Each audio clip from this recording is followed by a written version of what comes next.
Well, the wait is finally over. The one we've been waiting for so long, the Senol 2025 NPL Victoria Men's Grand Final. It is Heidelberg United up against Dandenong City. Heidelberg, they've been the talk of the Australian football landscape with their consistent performances in league and cup competitions this year. They've got the chance tonight to do something special and be etched into history. While Dandenong City, they could make history on their own right tonight, finishing in 6th place, only spending 3 weeks of the entire NPL season in the top 6. They could be the first club to do it from the 6th spot on the table. Looking forward to this one. It's going to be a beauty. My name is Steve Curtin. Welcome to this broadcast live from Lakeside Stadium. It's my pleasure tonight to be joined by Josh Parrish and Mark Ivkovic. Good evening, fellas. And firstly to you, Josh, some reflections on what's been a massive 2025 season, in particular for these two clubs as well.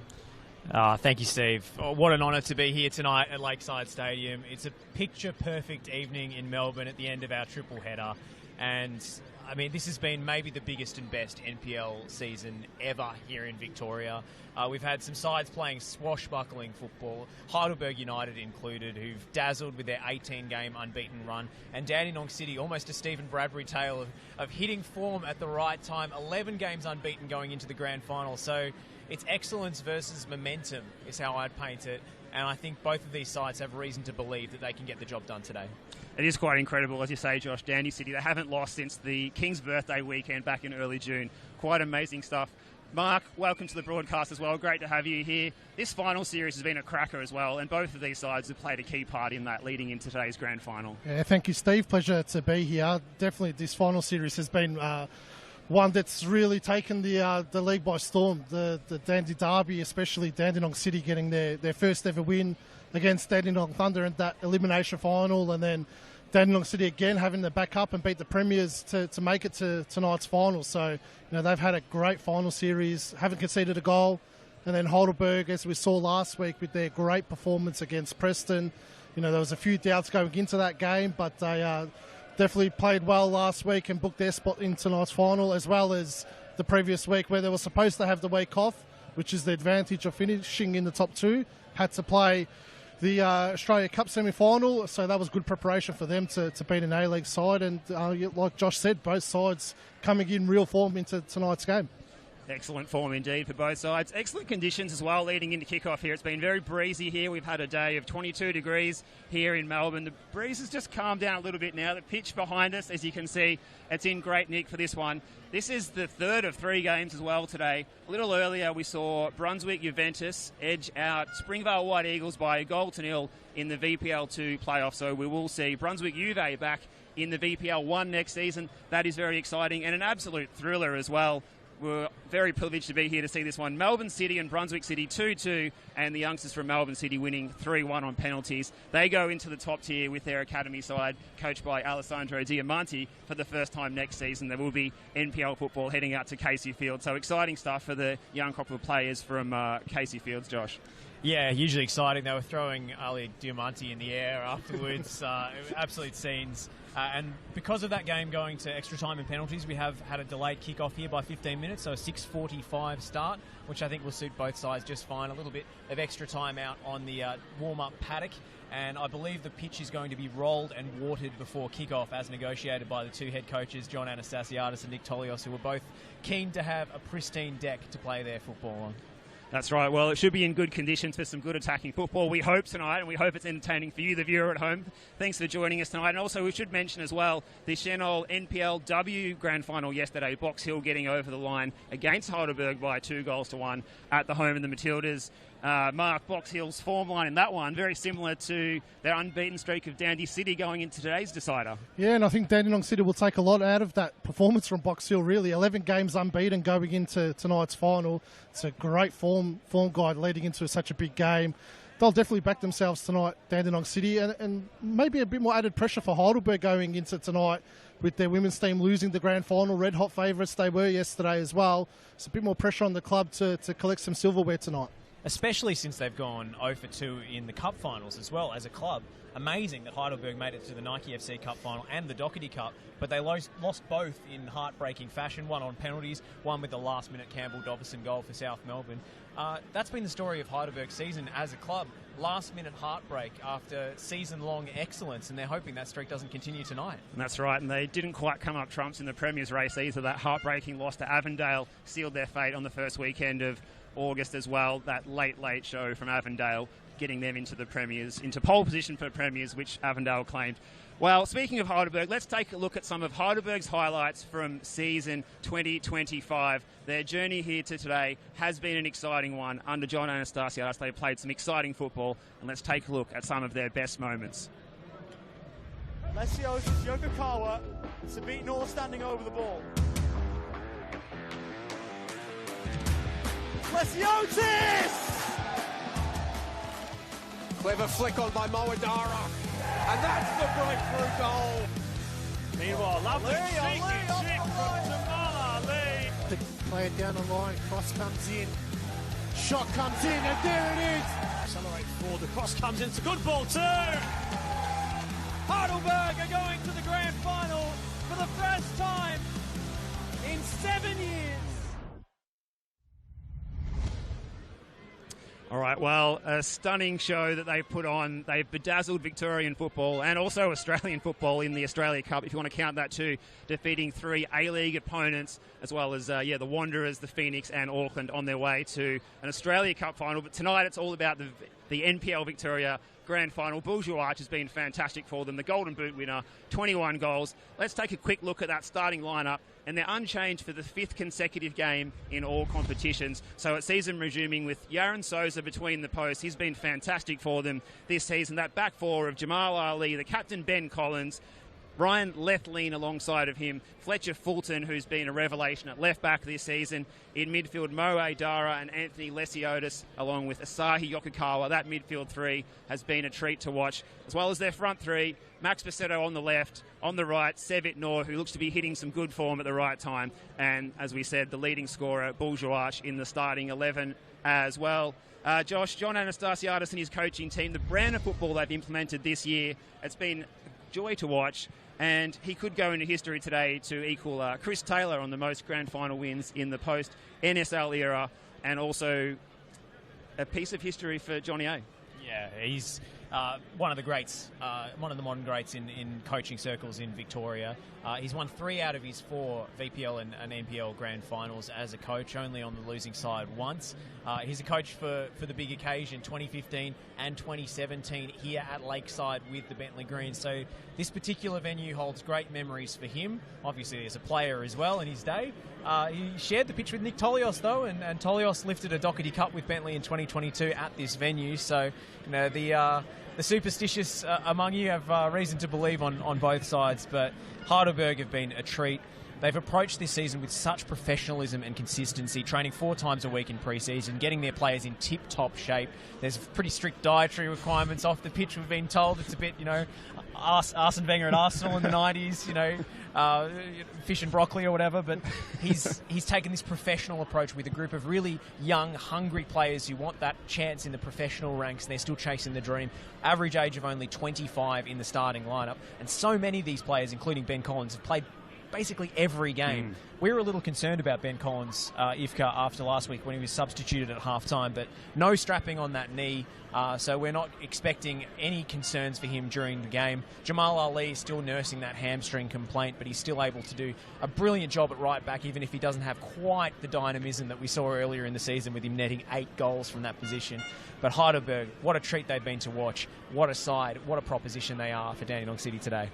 And Mark, they've played a whopping, this is their 38th game, they've played 37 already. They've only been beaten 4 times in that whole stretch. What does that say about their consistency? Obviously, they fielded a very regular set starting 11 in the league that we see again today. But it's just such a consistent performance, but they haven't got the accolades yet, but very consistent. Yeah, that's been the key to their success really this season. To be able to field that same starting 11 at this level goes a long way to getting results. Must be noted that Ryan Lethlean's done an amazing job coming in as well. Aidan Fedahajic, who was the captain of this side before the season started, went down with a ACL injury late into pre-season, so Lethlean had to come in late. It was a late signing for them, and he's formed a great partnership with Ben Collins with that rock-solid defence. and just real consistent performances from all those players that roll out. Even the substitutions that they make regularly, McGowan coming on's always contributed, Chock Dow's always contributed. So it's a very settled 11, and they'll be confident going into tonight's game. Well, we mentioned the importance of Ben Collins. Of course, he missed the Doherty Cup final, and it was costly after he copped suspension for a goal line handball in the league against Avondale the previous weekend. But Collins and Ali are two of their key defenders. Ali scored 8 goals from right fullback this season. That is correct. That is hard to believe, but it is true. He hasn't scored since he did that hamstring injury back in mid-July at Green Gully. Is he getting closer to his form, and also the importance of Ben Collins being available today, Josh? Yeah, I think Jamal Ali is playing through the pain a little bit, and you can see that. But he's still more than capable of locking down his position and locking down his winger without, sprinting forward to basically stand next to the striker in the attack, which is what he was doing before that. They built their attack. He was their secret weapon. So Dandenong City having that amazing defensive record of late, Heidelberg maybe won't be as potent if Ali isn't able to cover the ground and be an attacker and a defender all in one package, but they've still got so many weapons, and I wouldn't anticipate any issues in defence with Collins available. That's right. It's a good back four with Lethlean and Fulton, who's been, as we said, a bit of a revelation, moving back as a fullback this season from wing where he played at Moreland. So he's been fantastic as well. Let's talk about the attack, though, Mark. They've scored in 45 consecutive games, Heidelberg. It is scary stuff. Bourgeois with 21 goals and the Golden Boot, the first player to get more than 20 goals in NPL Victoria for a while. And Sevet Noor looked impressive last week as well. Is he a player who's about to decide the outcome tonight, perhaps? Well, they've got so many weapons going forward, Heidelberg. Obviously, Bourgeois is the main danger with the amount of goals he's scored this season. But if he's not firing, you do have Sevet Noor. Bezzetto as well chipped in with goals. Then you got Yokakara as well that can score. They've got so many options, and they just attack the box with numbers. That's the key for Heidelberg. When they go forward, they drive through with numbers at pace, and they're such a dangerous threat going forward. And one last one as well before we skip across to Dandenong City. The midfield three and their dominance of Heidelberg this season, that three-pronged double pivot at the back there, Yokakara in front of Lesiotis and Adara. Adara, he seems like an underrated player this season. He hasn't got the accolades. He's been very good. Lesiotis has been in amazing form, worthy of a selection at an A-League club. But Yokakawa, still only 23 years of age, he seems to show intelligence beyond his years in the positions he picks up the ball. Yeah, there's one assist that he played in the Australia Cup with an outside of the foot pass that just looked gorgeous on the behind the goal camera. This guy is pure technique, and his through balls to Juach in transition are just automatic. He always knows where Bull Juach is. They have such a good, almost telepathic connection. Lesiotis has been a revelation this season, taking his game to new levels. We've seen him in the A-League. We haven't seen him play like this before. A destroyer at the base of midfield, but also a creator.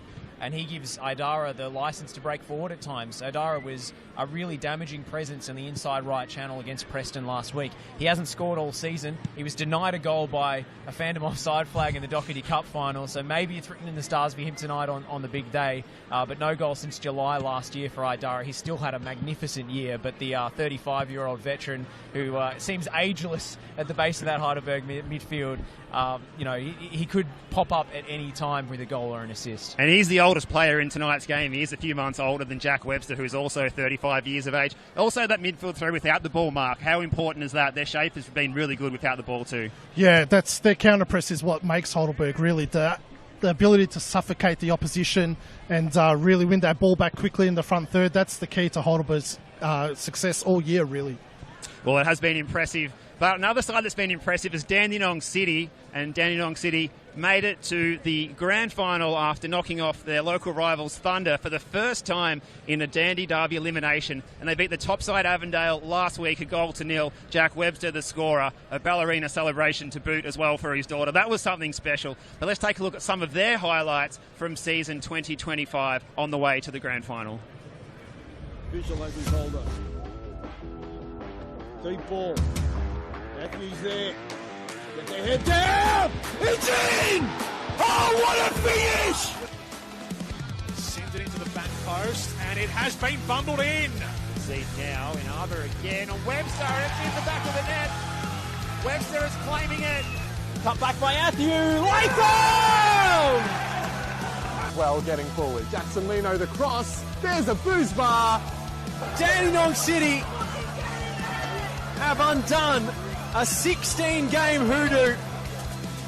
and won their first Dandenong derby when it mattered most. They've made history against Avondale, the biggest finals upset in the history of NPL Victoria. Dandenong City, they've waltzed into the finals.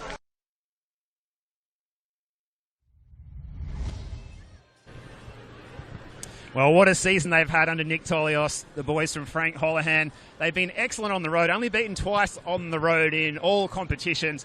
They've won their last couple here at Lakeside as well. Let's take a look at their starting 11, unchanged for the 5th consecutive time.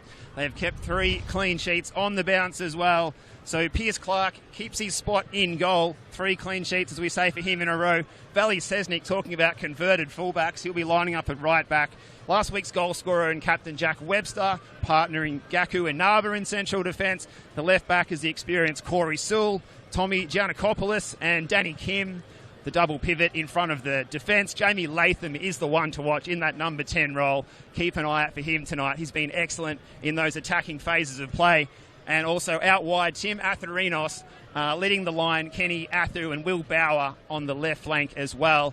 It's a team of some underrated talent, but they've done an excellent job this season to get to this final day. It's a great opportunity for them. And the narrative of 2019 is strong as well. Nick Tolios, he took over the Bentley Greens managerial job from John Anastasiadis that year, going on to win the grand final against Avondale on pens at Amy Park. Jack Webster a scorer that day as well. Also George Lambatterides, not playing today, out injured, but involved in that squad too.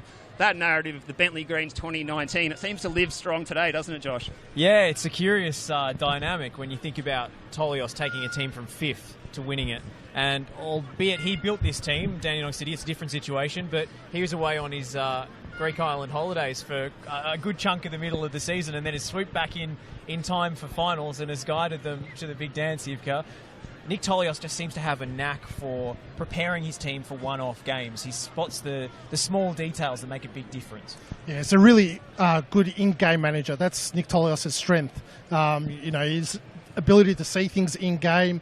We see with his substitutions on what he does, usually bringing on Mustafa and Brad Plant at times at the right time in games. It stretches the opposition, even if they're chasing the game or holding on to a lead.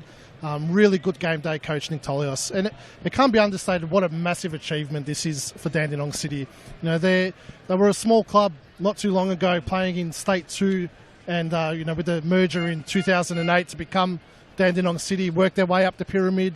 Only been in the NPL since 2019, so it's not a long time. They've done an amazing job down in Dever Hills to get this far, and it's probably a little bit ahead of where they thought they were going to be, but he's done an amazing job, Nick Tolios, to bring them to a grand final.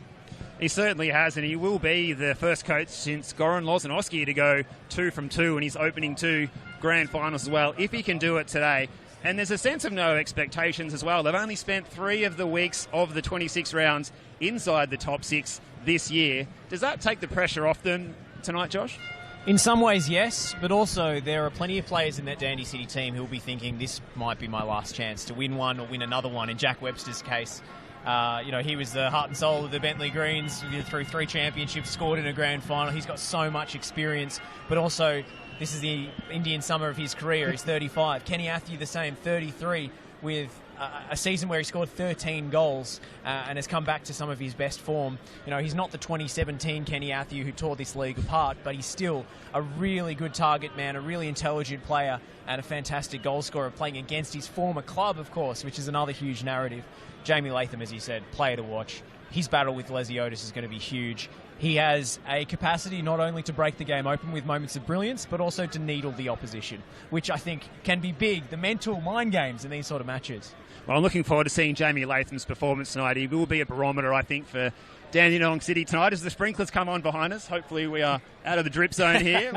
Fingers crossed. We have had to relocate midway through this pre-match show, but as we continue to talk about Dandenong City, Mark, the value of an experienced central defender like Jack Webster, who's been there before, played in a grand final, won a grand final, scored in a grand final, 35 years of age, experienced back in England before he came here as well, knows the league. He's also got Gaku and Arba alongside him. Those two seem to have formed a formidable partnership. But as we saw last week, they're also dangerous at the set pieces going forward. How important will those two be tonight? Yeah, well, Inaba's been a revelation, really. It's been a fantastic signing for NPL Victoria in general and Dandenong City especially, but Jack Webster, especially in this final series, has been a man reborn, really. At his age, doing the things he's doing, it's like having another coach on the pitch, really, for Dandenong City. His leadership has been immense. His will and desire to win is probably what's dragged him over the line. And we saw that goal line clearance in the Dandenong derby when they were 1-0 up. Kept that score at 1-0, and his goal last week is what brought him to the grand final. That's it. Well, Pierce Clark, veteran of 133 NPL games, he was dropped out of the side to the bench for 4 weeks after they met last time. He was caught in possession by the raging bull, Bourgeois, who converted that one. That one finished 2-2. We'll get to that one a little bit more later. But Clark's back in the team, 3 consecutive clean sheets for him. An experienced player and a voice behind the defence. How important is he? Well, he's important, especially if you're chasing the game in the last minute. You can send him forward. Famously scored a late equaliser at George Andrews, but it's actually his second career goal he revealed afterwards, I believe, when he played back in Queensland as well. He's a phenomenal shot stopper. Lakeside he's no stranger to, of course, former South Melbourne player. Sometimes he can dwell on the ball with the ball at his feet. His distribution's not his strong point, but he is a phenomenal shot stopper and can come up with big saves on his day. And if today is his day, he could make a massive difference. Let's talk about the fullbacks. Valley Chesnick, he's been in finals before with Port Melbourne. He's been converted, as we said, to a right back. Also, Corey Sewell, an experienced left back. What's the impact of those two players? Corey Sewell, another one who can step into midfield if needed too, Mark? Yeah, Corey Sewell's been amazing this season, really. You know, it's a shame that Melbourne Knights let him go. It was a great pickup for Dandenong City. He's worked under Nick Tolios in the past, done really, really well. And Valley Chesnick, well, what a revelation that's been as well. You know, another coaching genius move by Nick Tolios. You do see wingers converted into fullbacks, and they do tend to excel because it gives them that option to go forward, and then obviously the smarts to defend because they know what they're coming up against. And there's plenty of talent in the wide areas too up front as well. That's probably a little bit of underrated talent as well. The likes of Bauer, Atharinos in the wide areas, but also the depth on the bench. Mustafa to come on, Plant to come on. Plant scored 4 goals off the bench as well this season. The wide areas could be important today, Josh. Yeah, absolutely. You mentioned the game-breaking substitutes that Danny City have at their disposal. Brad Plant was amazing in the Dandenong derby when he came on, dribbling past players. He's one of the smallest players on the park, but he's got some incredible footwork in tight areas. Yagub Mustafa is a match winner at a Doherty Cup final, and that is massive experience for Dandenong City to have at their disposal. But you mentioned the wide areas. Valley Chesnick with his overlapping runs could be an extra weapon, and I really think, in terms of that battle on the left-hand side with Basetto and Chesnick, if I was Johnny A, I'd be tempted to swap the wingers and move Sabitnur over to the left, at least for a chunk of the game, because he's going to have a physical advantage against Chesnick, whereas Basetto, Chesnick will be able to match him for pace. Yeah, 100%, Josh. I wouldn't be surprised to see that throughout the game, but they do back that Sabitnur and Jamal Ali partnership. That's what they really look for, that quick ball out wide to Sabitnur and then Jamal Ali tucking in that gap. So interesting to see how it all plays out on that right and left-hand side, but Corey Sewell and Valley Chesnick are going to have their work cut out for them, that's for sure. That's right. Well, last time they met, it was 2-2 at the Village. Their earlier meeting in this season was a Heidelberg win, 2 Bourgeois penalties. Bourgeois scoring all 4 goals against Dandy City this season. Maybe he'll do it again tonight. King Kenny was on target from the set piece last time as well. Jamie Latham provided an assist in that one at the Village last time as well. Let's take a look at some of those highlights from last time they met. Dandenong City had to come from behind a couple of times in that one to secure a point, and not too many sides have been able to go to Olympic Village and secure a point this season. But Dandy City, they didn't have too much trouble doing so. And Dandy City are so good on the road, and against the top 6, they have a phenomenal record. They just know how to get a result. Away at Olympic Village, away at Avenger Park, away at George Andrews Reserve, away at Lakeside when they've won their last 2. They know how to be the underdog and come out on top. They seem to have a knack for playing better and lifting their level against better sides. And that's what we saw against Heidelberg. Although Mark, you were watching the game back. You felt as if Heidelberg should have put that game away a little bit earlier. Yeah, I did watch the game in its entirety yesterday. Heidelberg dominated that last meeting. Don't be fooled by that 2-2 score. Heidelberg should have won that about 10-2, hit the crossbar, missed a number of chances. Pierce Clark, despite making a massive blunder in that game for one of the goals, had a game of his life, saved several chances from Bull Jawach. But Dandenong City, that's what they've done this season. They just managed to hang on in games, got a great goal on the counter from a Heidelberg corner, and were able to get the equaliser. So they'll back themselves in, even if they go down tonight. They've done it numerous times this season where they've gone down in games and managed to get a late equaliser or a late winner. So they know that if they go 1-0 down, it's not the end of the world. Well, thanks, Josh, and thanks, Mark. A great pre-game with you two, as always. And it's countdown now. Only 10 minutes to go till kickoff in the 2025 Chenol NPL Victoria Men's Grand Final between Heidelberg United and Dandenong City. The players will be coming out the tunnel in only a matter of minutes. We will take a short break as we approach kickoff here. We'll allow you guys to get into the broadcast position. Wish you guys both good luck with the call, and let's hope for an exciting match. Can we trouble you guys for a prediction first? Oh, I have a feeling it's going to be a tight one, and I have a feeling the underdog might come out on top. I'm going to go 1-0 to Dandenong City with King Kenny scoring the winner against his old club. My heart's saying Dandenong City, obviously a Croatian-backed club, but I think that Heidelberg's just going to have a little bit too much for them tonight. I think Heidelberg 3-1. Stick your neck out, Steve. Go on. Well, Dandy City have been fantastic, but I think Heidelberg has too much class tonight. I think a 1-0 win and perhaps an unlikely goal scorer. Moe Dara hasn't scored this season. Maybe he scores tonight. Well, we'll take a short break, and good luck for the call, and we'll be back with Dan Birrell in just a moment. Thanks, Steve.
Well, welcome back to the broadcast of the 2025 Chenol NPL Victoria Men's Grand Final. Heidelberg United and Dandenong City. The fans are in, they're in full voice. We do have to apologise. We won't have FV CEO Dan Birrell joining us for the pre-match. Predictions from him. He's outside helping scan tickets to get a massive crowd inside of Lakeside Stadium tonight. It is a great night for football, great conditions. The Dandy City fans just in front of me here are in full voice. The Heidelberg fans behind us in the main grandstand are ready to hit maximum voice as well. Really looking forward to this one. It is second place from the regular season against sixth place. And a quick look at those starting 11s again. Heidelberg, Souza in goal, Ali, Collins, Lefleen and Fulton in defence. In midfield, Adara, Lesiotis, Yokikawa, and the front three, Basetto, Juarch and Sevet Noor. And for Dandy City, again, unchanged as well. Clark in goal, Valley Sesnick, Jack Webster, Gaku Inaba, Corey Sewell in midfield, Danny Kim, Tom Giannakopoulos, and the front three, Tim Atharinos, the former Heidelberg player, King Kenny, and Will Bauer. And just sitting behind that three is the danger man for Dandy City, the one to watch tonight, Jamie Latham. He may well be the recruit of the season in NPL Victoria, arriving at Frank Holohan from Green Gully, previously Moreland City, before that the Welshman. Keep a close eye on him tonight. And as we prepare for the players to walk out, we will take a short break and we will be ready to throw to the commentary team of Josh Parrish and Mark Ivkovic after this short break in the 2025 Chenol NPL Victoria Men's Grand Final between Heidelberg United and Dandenong City.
Grand final day in 2025 tells two equally compelling tales.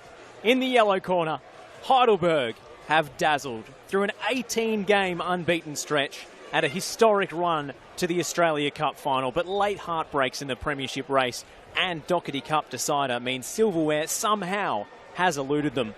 Today's the chance to put that right. In the whites, Dandenong City have picked their moment. Heidelberg spent 23 weeks outside of the top six before sneaking into the playoff places. In the final 2 rounds of the campaign, no 6th place side has ever played in a grand final before, let alone won it. But with 11 games unbeaten, Dandy City's Cinderella story could have a fairy tale finish. We'll pause here for the national anthems before kick-off in the 2025 Chenol NPL Victoria Grand Final.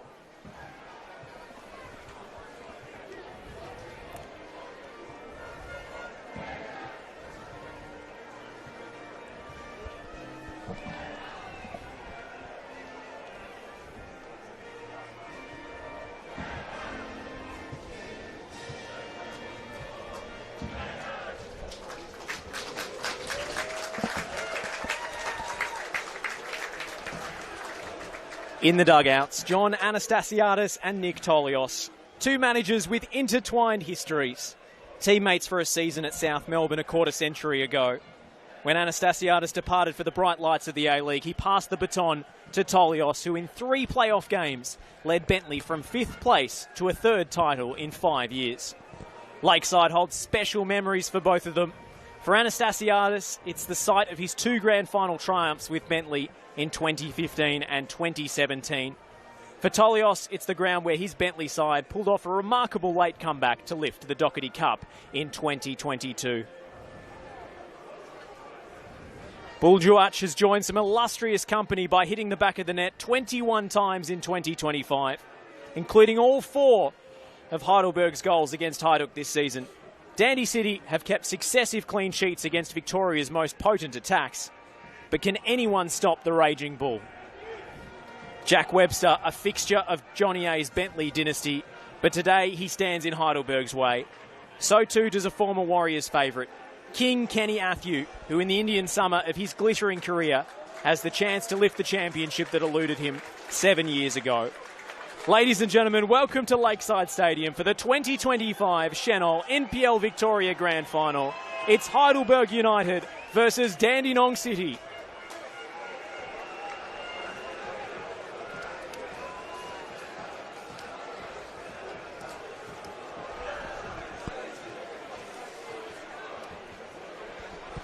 We'll take a look through the starting lineups again. Yaron Souza between the sticks for Heidelberg. A back 4 of Jamal Ali, Ben Collins, Ryan Lethlean and Fletcher Fulton. Mohamed Aidara, Anthony Lesiotis and Asahi Yokikawa in midfield. Sabit Nyor, Buljuach and Max Bassetto lead the line. On the bench, Ryan Govan, Dalibor Markovic, Johnny Apostolopoulos, Choc Dow, Jay McGowan, Peter Klaassen and Akil Raffi. No changes either for Dandenong City, and unsurprisingly so, after pulling off 2 of the biggest upsets of the campaign to get this far. Piers Clark between the sticks, Valley Chesnick at right back, Corey Sewell on the left, Gaku Inaba and the veteran Jack Webster in the middle. A midfield 3 of Danny Kim, Tom Yanakopoulos and Jamie Latham. Will Bauer on the right, Timothy Atharinos on the left and Kenny Athew, the former Heidelberg legend, leading the line up top.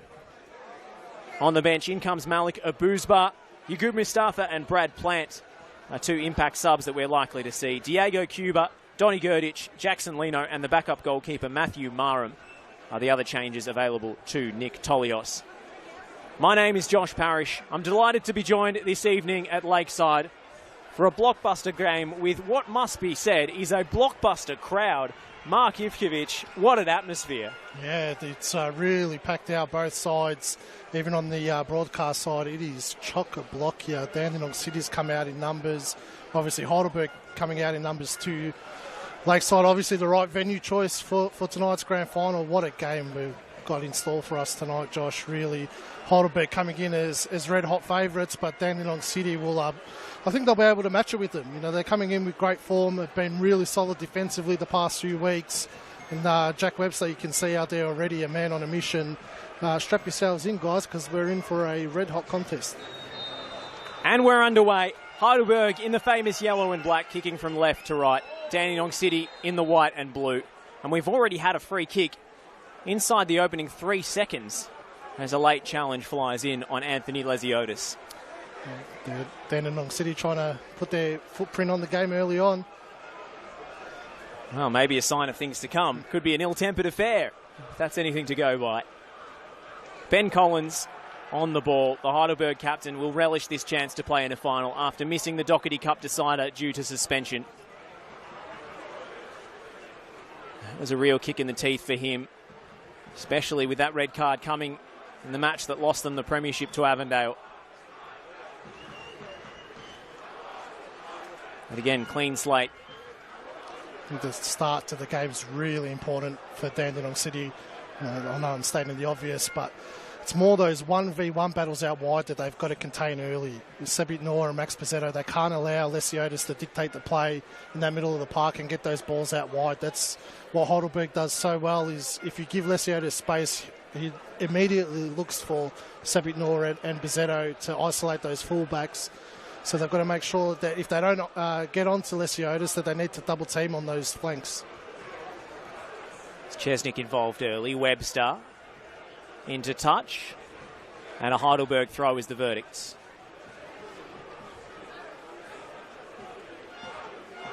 Heidelberg's 38th game of a gruelling season. Australia Cup final to come. Could they win the 2 major pieces of silverware on offer this season? They're 5-time Victorian champions, Heidelberg. Dandenong City playing in their first ever grand final. And as you pointed out to me, Yivka, pre-game, the last time Heidelberg lifted the championship, as Sebit Noor goes over, no whistle from Jack Morgan, was the year that Dandenong City first reached the top flight of Victorian football. Yeah, it's been a quick rise to the top for Dandenong City. I don't think they would have expected to make the grand final this season, but they're here nonetheless, and I think, these players will realise, especially Jack Webster, Kenny Athieu, that at the end of their careers that this might be their last chance at winning some silverware.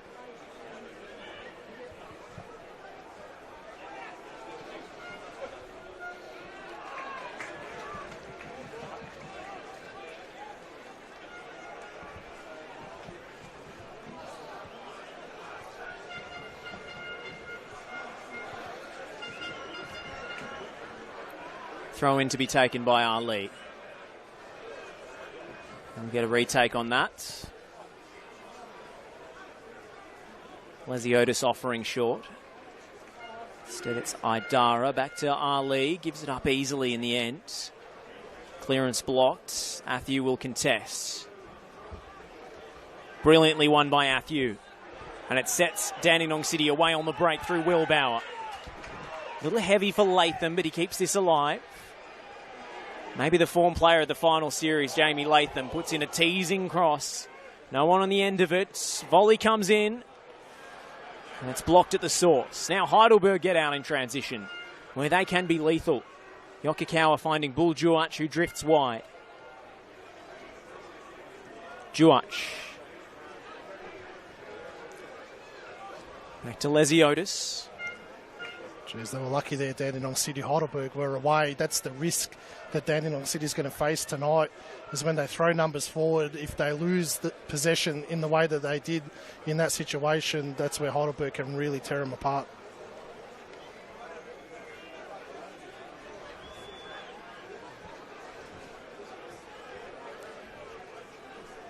This crowd is sensational. We've even got a selection of Dandenong City active supporters away to our bottom right, who have packed the standing only section, which is not usually open at Lakeside.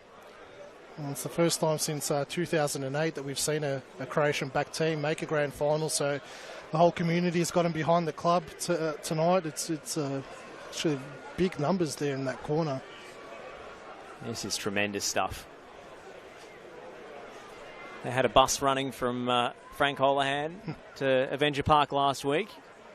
They were making all sorts of noise in the temporary grandstand that had been erected there for the Australia Cup semi-final. Nick Tolios said he saw some of the old heads with tears in their eyes after the game. That's what it's all about. Moments like that to remember for young and olds. We saw this throughout the final series from Dandenong City. Pierce Clark thought about playing that short goal kick, but I think we'll see a very low-risk game from Dandenong City tonight. Try and limit any mistake. Don't give Heidelberg an opportunity to pinch the ball in very dangerous areas.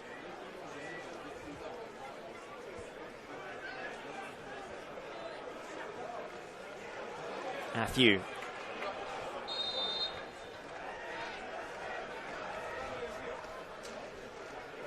It's going to be a long night for Kenny Matthew up top, up against Ben Collins and Ryan Lethlean.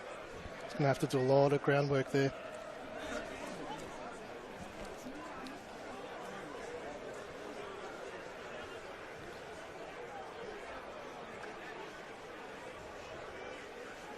Souza, short to Lethlean. Tentative start from Heidelberg so far. Haven't hit their groove. Pre-game nerves, of course, a huge factor.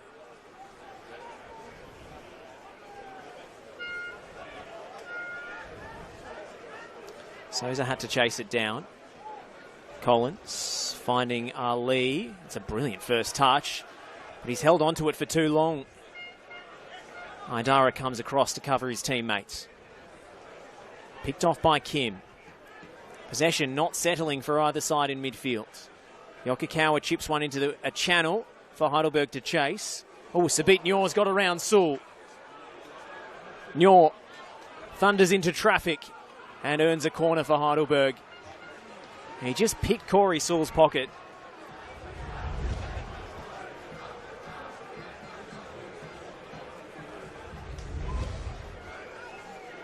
Such long legs, Sabit Nyor. He can nick a ball away from a defender when they're not expecting it, when they think they've got it under control and they're shielding it out of play.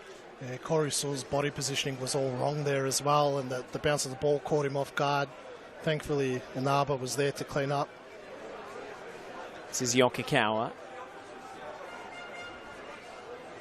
Bodies hit the deck in the box. Lethlean rising. Oh, it's saved on the line. Heidelberg are calling for a handball. Max Bassetto was certain. Let's take a look at the replay. Lethlean rose. Collins. And then it's come off the shoulder of Jamie Latham. Heidelberg inches away from the opener. And it's in again to a dangerous area. Webster. Well, a shot flashed in the blink of an eye you've got. Jeez, Jamie Latham in the right place at the right time, really. I don't think he knew much about it. It's a bit of a warning shot fired by Heidelberg. Well, if that had been adjudged a handball, it would have been a straight red card as well, which is the fate that befell Ben Collins in that Avondale game. Infamously. Yeah, only inches away, which is... Don't want that happening so early in the game, Josh. Especially not to one of the game's most engaging protagonists. Long bomb forward from the goal kick. Dandy City not taking any chances, playing out short. Atherinos. Biggest game of his young career. Bauer. Oh, Bauer's going to strike for goal. And Yaron Souza had to be aware. They'll give him the world of confidence, Dandenong City. And shot from nothing, really, by Bauer. Had a lot of power behind it. It's going to take a lot to beat Yaron Souza from that distance, though.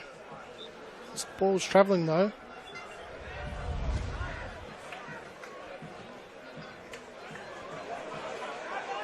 Oh, Lethlean and Matthew getting in a tangle as Souza came out to clear. It's going to be a Heidelberg free kick.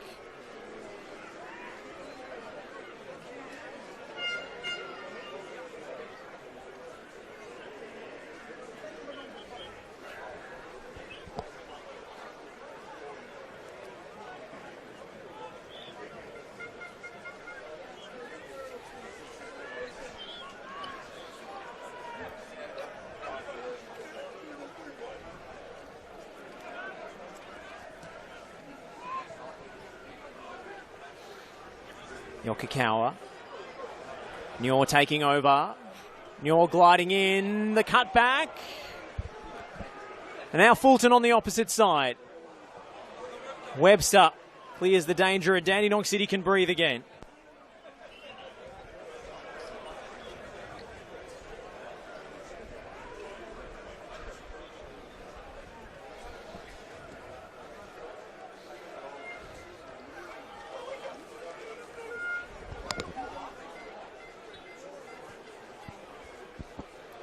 Souza, long diagonal switch will give Fulton something to chase. And somehow he's kept it in. Ball ends up with Heidelberg though. Jeez, that's great defending from Vala Chesnik to keep the ball in and retain possession that way. Ooh. Oh, and Yaron Souza playing with fire.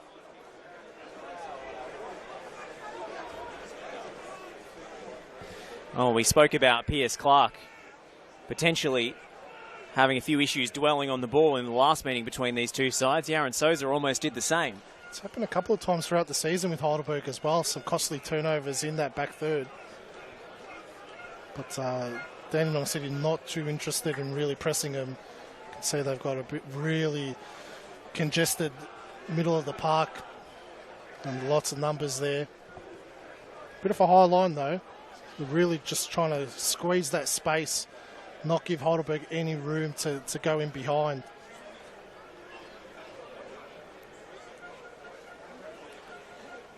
This is Lethlean, back to Lesiotis. Great ball from Lesiotis. Peeking out Nyor in the corner. Heidelberg beginning to stamp their authority on this one as Nyor goes past his man again. Gaku Inaba steps in to block the cross. Kim showed too much of it to Lesiotis. Came back off Danny Kim. Heidelberg throw. It's exactly what we spoke about in the pre-game, Josh. That ball from Lesiotis out wide to Sabit Nor. You know, Lesiotis had the smarts to drop in a little bit deeper to get on the ball because he wasn't getting much of it in the middle of the park. Still able to hit a 30-yard pass on Sabit Nor's foot. And then once he's got that space, 1v1 versus a fullback, doesn't matter who it is, and Corey Sewell, one of the best left-backs in the competition, just able to glide past him. That's the threat that faces Dandenong City tonight. And they can't allow Lesiotis that space and time to play those diagonal passes. Corey Sewell has had some issues dealing with Nyor so far. Chesnik has been capable of dealing with Basetto in contrast. Webster giving nothing away. Yokokawa left in a heap, but it was a fair challenge. Latham feeds it out to Atharinos. Danny City need a pressure release at the moment. Yeah, I know they're trying to play a low-risk game and probably try and stretch Heidelberg as much as possible and knock balls to Kenny Athew and win the second balls. But they just need to settle on the ball a little bit for a good 5 minutes here to work their way into the game.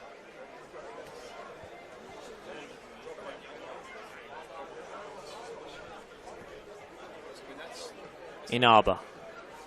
Out to Sewell. Oh, Sewell got the better of Nyor, but ran out of real estate. He can't believe the throw-in call's gone against him. There's a real heavy pass to him from Inaba. Very difficult to control right on the touchline.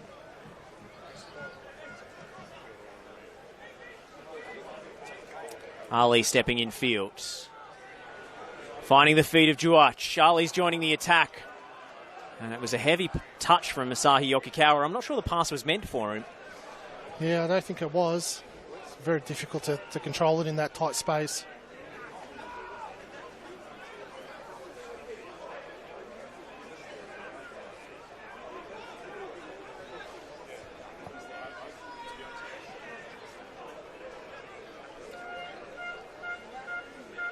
Souza.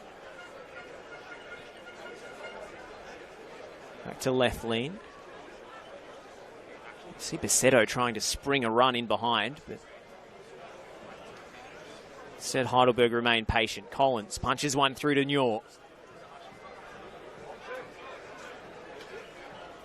Heidelberg seem to have really settled now. Yeah, they look fairly comfortable on the ball. You can see Jamal Ali's inverted into the midfield as well now. And Lesiotis left Latham for dead, but then saw his pass blocked by Yanakopoulos. Bauer knocks it back to Athieu. Can they go quickly here, Dandy City? It's a raking ball from Athieu.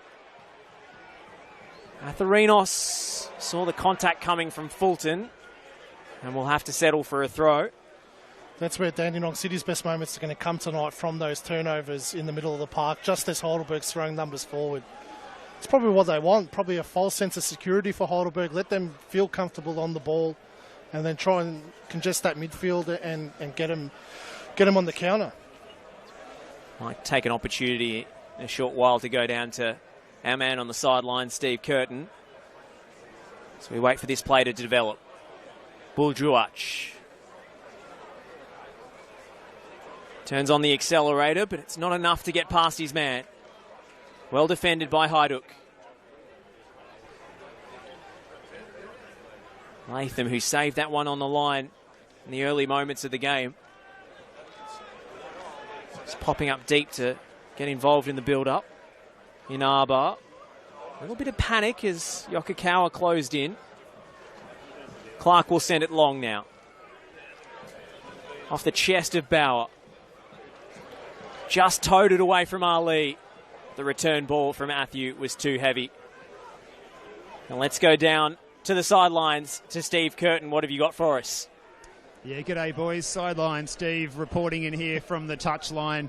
The atmosphere is electric down here on the sidelines. You can see both sets of substitutes. They wish they were out there in the middle, out there taking on their opponents right now, because the crowd is willing on. It's so noisy down here. It's actually hard to communicate and hear what's going on. It's really, really good stuff.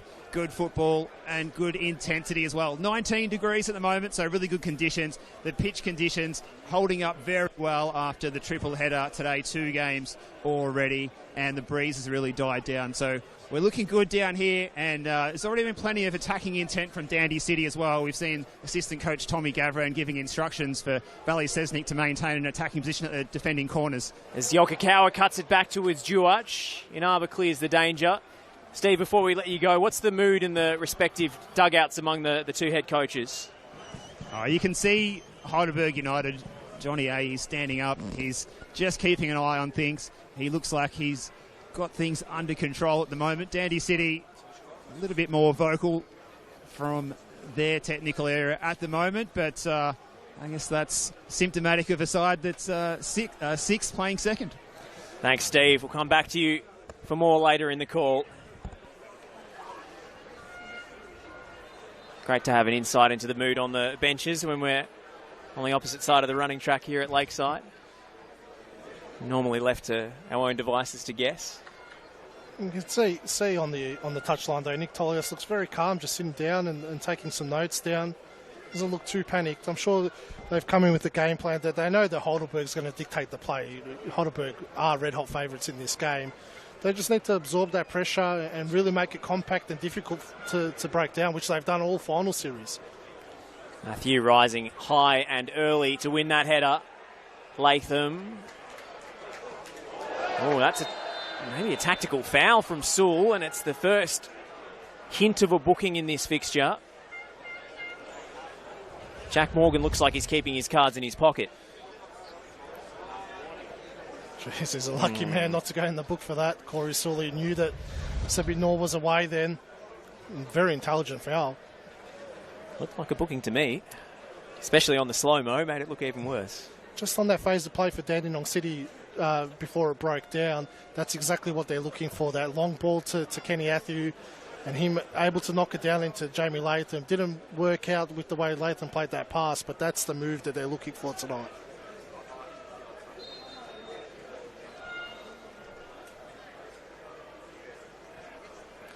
Dandenong City, just the second team to even make the finals in the NPL era with 10 wins after Port Melbourne in 2018. Usually you need a couple more than that to sneak in, but 10 draws as well, so they were so often competitive in games. They lost so few fixtures that maybe we should have seen this Cinderella run coming.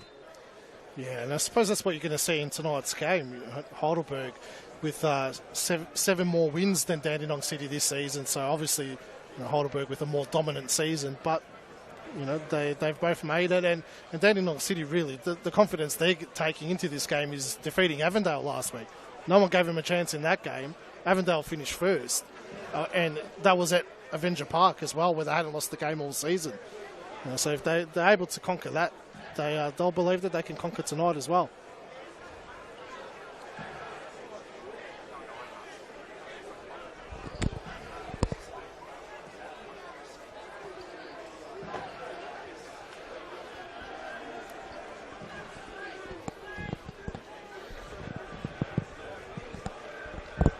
Well, we flagged pre-game that Jamal Ali might not have those runs forward in him.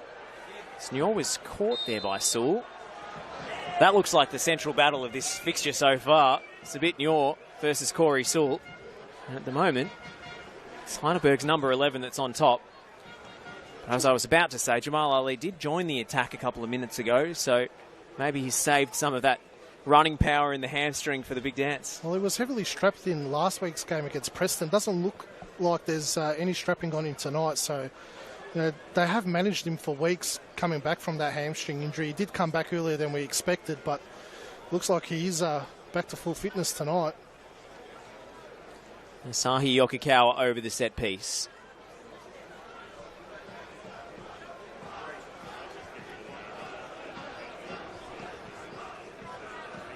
Two big boys up from the back. Ben Collins has scored this season. Ryan Lethlean yet to do so. As it stood up towards Collins, and Webster got his head to it. Was that a handball? Heidelberg are absolutely certain that Jack Webster led with his hand there.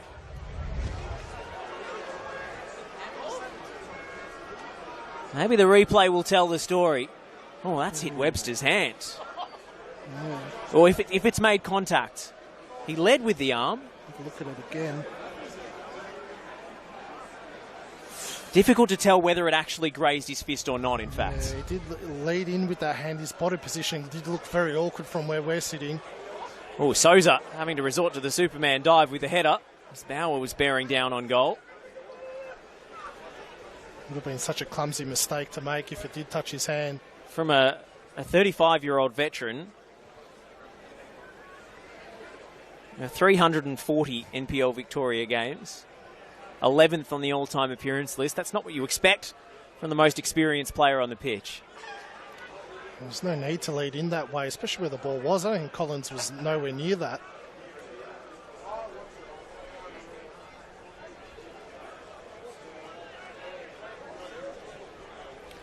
Well, the first replay looked damning, but I don't think he actually touched it. The ball didn't divert anyway. No.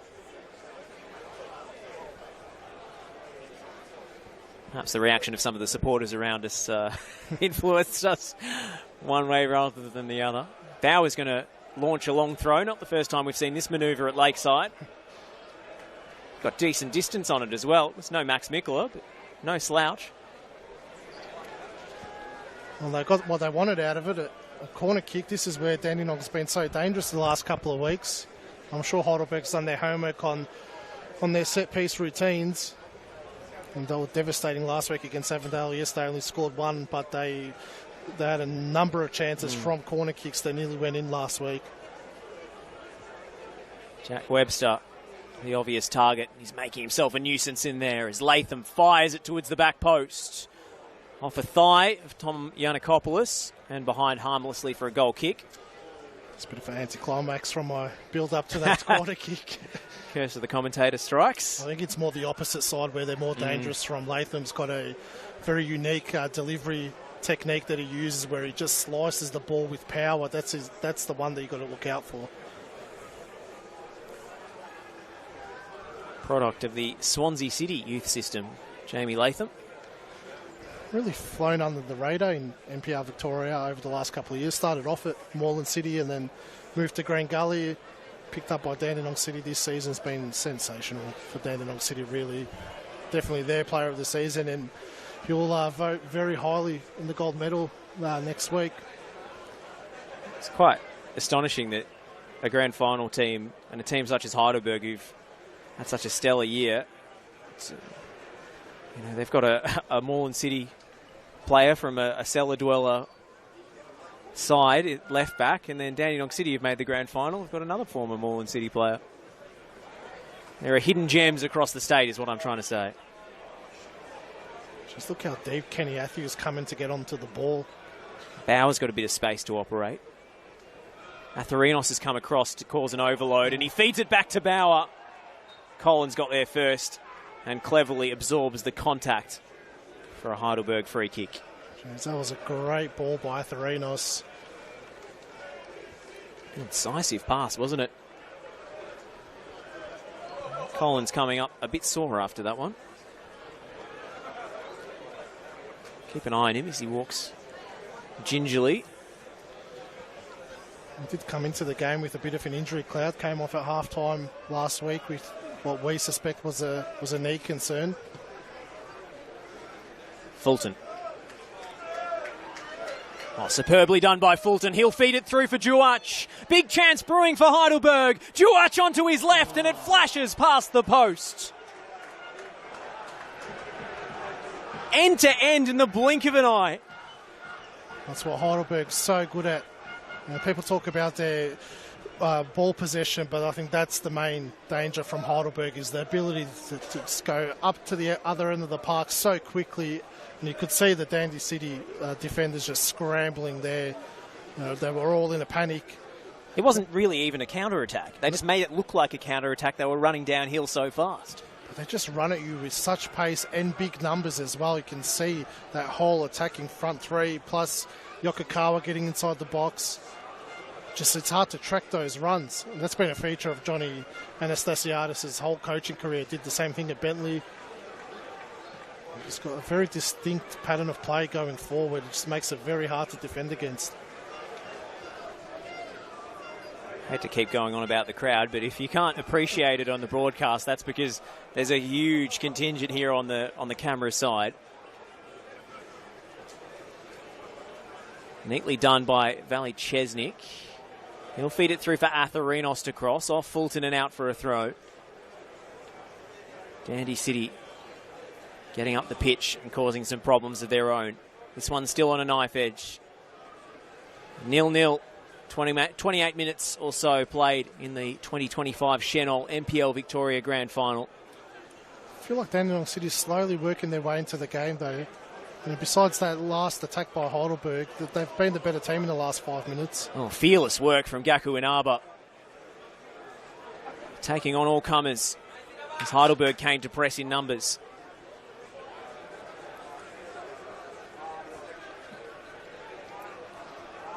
It's the impressive thing that this unbeaten run started with Gaku Inaba and Jack Webster both missing huge chunks of the back end of the season. Webster thought his season was over after a knee injury away at Hume City. In that game, they went down 3-0, lost their captain, and were 7 points behind in the race for 6th place. That should have been the turning point for Hume to wrap up the final spot, and instead the form lines splintered in the opposite direction. Well, so many times we wrote off Dandenong City. You know, they dropped points when Hume were dropping points, even towards right at the very end when they had that 1-1 draw at JL Murphy Reserve against Port Melbourne with I think 3 games to go. Thought that was the opportunity for them to make the top 6, and then they were fortunate that Hume dropped points the following week and they were able to sneak in there. They've made the most of it, haven't they, making the top 6? Chesnick finding Latham with a brilliant ball.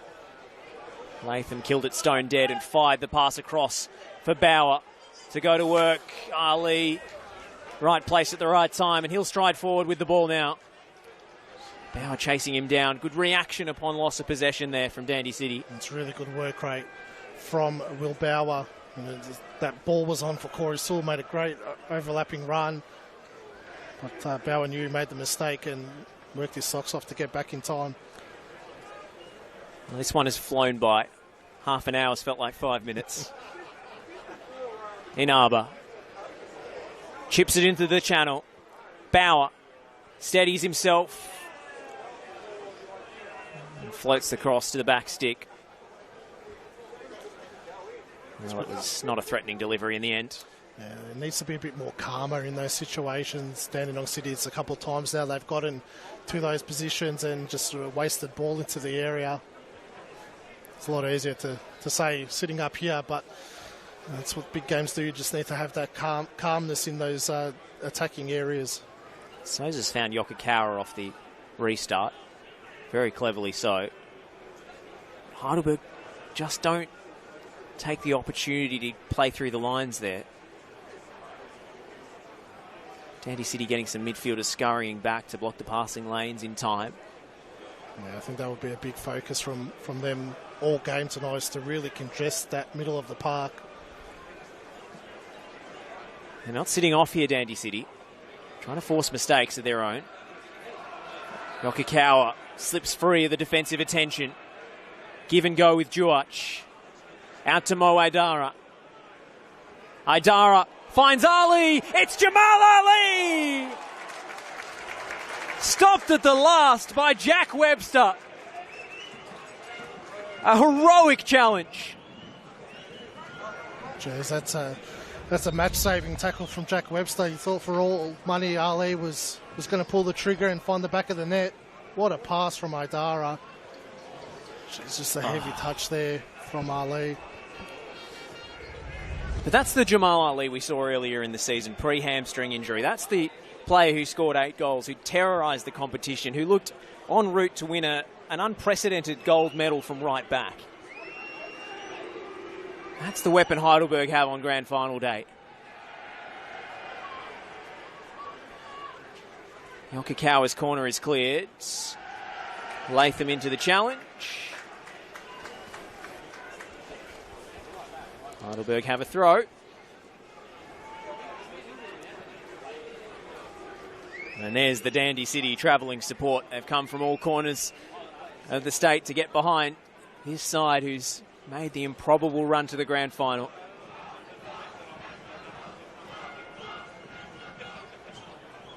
Buljuach and Aidara. Aidara hit the deck. Danny Kim digs it away. Off the ball incident involving Collins and Athieu. And Collins will get the first booking of the night, much to his disbelief.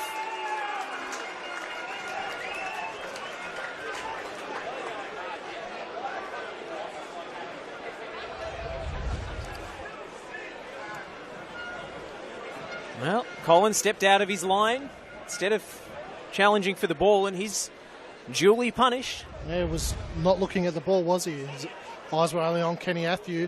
Kenny Athieu with the experience there to make sure he made the most of that contact as well. But, you know, Dandenong City were away there. It was the right call.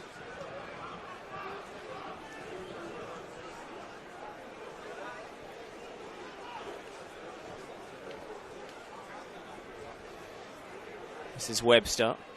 As the eyes up looking for Atherinos. Fulton heads into touch. Take the opportunity to go down to Steve Curtin on the sideline. Yeah, thanks, boys. Heidelberg's coaching staff not too pleased with the yellow card to Ben Collins, not feeling that it was consistent with the flow of the way the game's gone. They're also particularly aggrieved at the non-penalty award when Jack Webster went into the aerial duel with Ben Collins with the arm and looking away from the ball. Hard to tell from this side as well if there was a touch. It certainly was an unnatural position if it did take a touch off the arm, but yeah, play on was the call and leaves us at 0-0. Very tense down here. Nick Tolios, plenty to say to try and organise the troops with a couple of warnings with Buljuach and Jamal Ali breaking through a couple of times through their defence. So Heidelberg United staff happy with what they're seeing as we're seeing them on the ball here. Thank you, Steve. Does that have the potential to rattle the Heidelberg players and bench, given they feel so aggrieved about what happened in the Doherty Cup final and indeed that controversial match against Avondale that went to a 13th minute of stoppage time? Possibly. They'll feel like the world's against them, but they've got to harness that as well and, you know, make it a us against the world kind of mentality. Hasn't really deterred them in the way they're approaching the game since that incident. They've had a couple of chances. Building here for Dandy City, though. Kenny Athieu couldn't find a teammate. I feel like Jamie Latham needs to be closer to Kenny Athieu in those situations. You know, that's what he's looking for, that knocked out pass to him.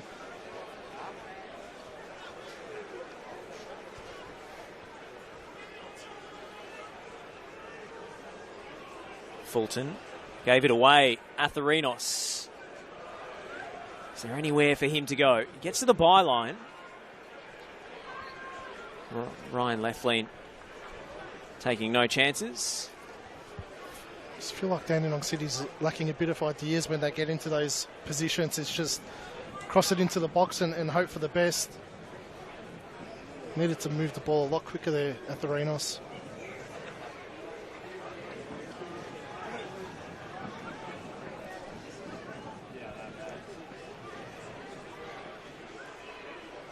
Matthew getting a toe to it. Finding Latham this time. And Dandy City find a way through. It's a great run! And it flashes across the face from Atherinos. Split the gap where there looked like there was none. It's taken a touch on the way through. It will be a Dandy City corner. Tim Atherinos with almost one of the great solo goals in a grand final. He's beaten 4 players, and the outstretched boot of Yaron Souza has saved Heidelberg's bacon. What a save. Did not look like it from our position, but the replay shows what a save from Yaron Souza. Great run from Atherinos. Just mentioned that he needed to move the ball quicker. Most definitely did. What a save. Latham whips it into the near post. Souza again. The follow-up. And Souza has made a double stop. You are kidding me.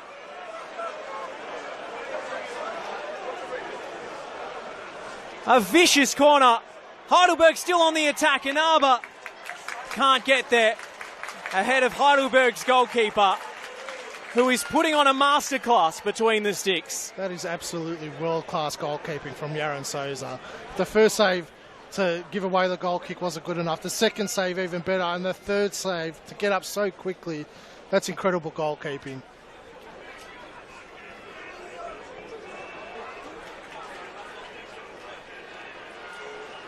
Oh, this final kicking into gear, big style. Heidelberg have had one cleared off the line. A last-ditch Jack Webster challenge denying Jamal Ali. And now 3 outrageous stops from Yaron Souza. Keeps it at 0-0. Gee, a Dandy City goal would set the cat amongst the pigeons here. Well, good value for it there. We mentioned how dangerous they can be from set pieces. That's a perfect example of it. Not many goalkeepers in this competition can stop the ball the way Yaron Souza did.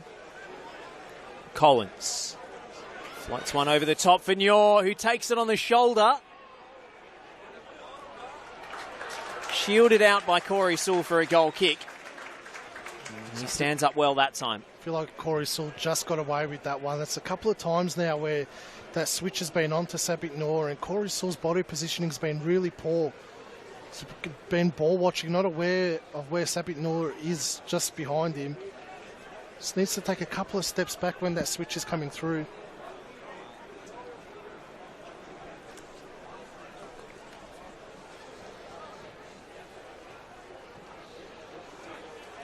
Long punt from Clark. Yokokawa takes it down and takes it in stride. Bisetto. Chesnick sliding in to win it back. Yanakopoulos. Oh, he's taken down late by Lesiotis, and that could be another booking. Slice of cheese brandished by Jack Morgan. And Heidelberg have their second player in the book. That's one you don't want in the book so early into the game, really.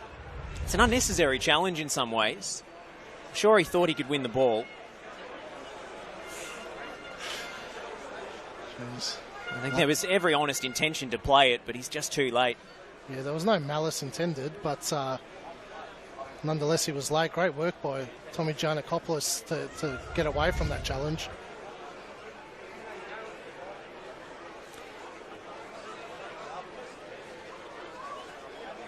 I'll check in with sideline Steve in a moment.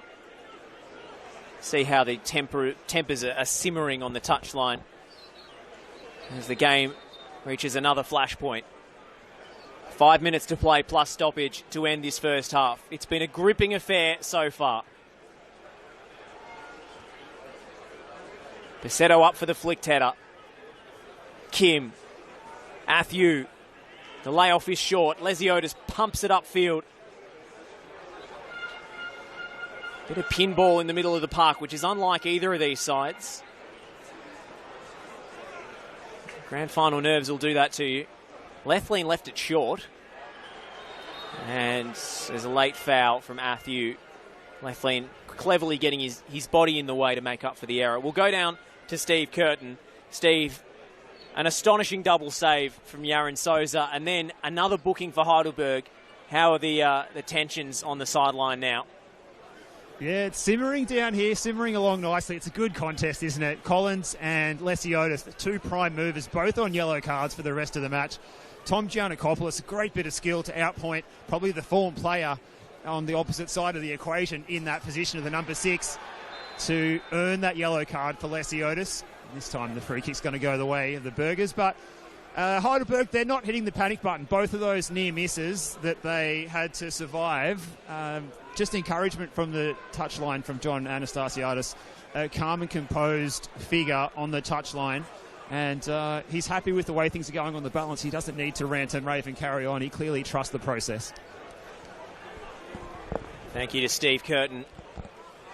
As we enter the final throws of this first half. Still scoreless somehow. Only Yaron Souza will know. Chipped into the channel by Collins, and the goalkeeper's come a long way from home.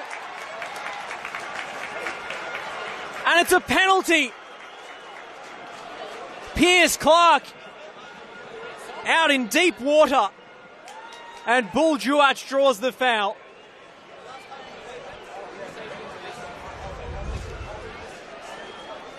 It was a brilliant ball from Collins, perfectly weighted. And Souza came out nowhere near the ball, cleans up the leading marksman in Victoria, and concedes what is sure to be a costly penalty. Buljuac is lethal from 12 yards. Really unnecessary by Pierce Clark to come out for that. Didn't need to come out for it. And didn't get to the ball in time, and clear penalty, really. Well, what a difference Ben Collins makes at the heart of the back line. Distribution like that shows why he is a Rolls Royce of a defender in this competition. Just came off his line way too quickly, Pierce Clark. Well, here we go. Can he make up for his error, Pierce Clark? Buljuac was on target from the spot last week.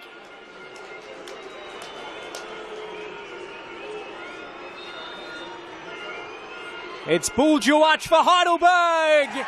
It's 1-0 in the grand final. The Raging Bull delivers yet again.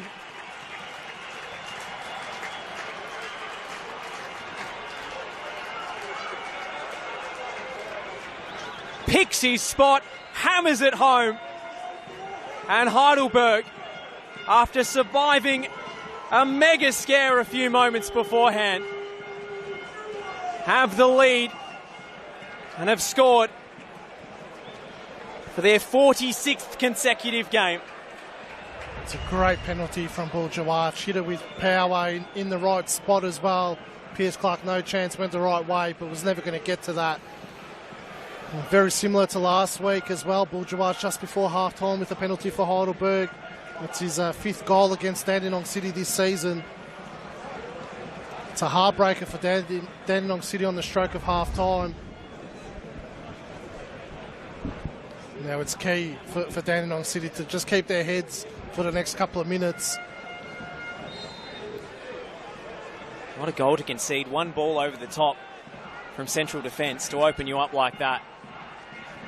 And Pierce Clark, we mentioned he can be a match winner, or he can have moments of madness, and that was in the latter camp. He just didn't read the play at all. There's no need for him to come off the line the way he did. He made up his mind early that he was going to go for it, and he had to keep going. But the way that ball spun off the ground, he was never going to get to it. Really unfortunate way to concede. They were having a good spell in the game as well, Dandenong City. But I don't think they'll be too deterred. We said in the pre-game the amount of times that Dandenong City have come back in games. They've constantly been down and been able to find a way back.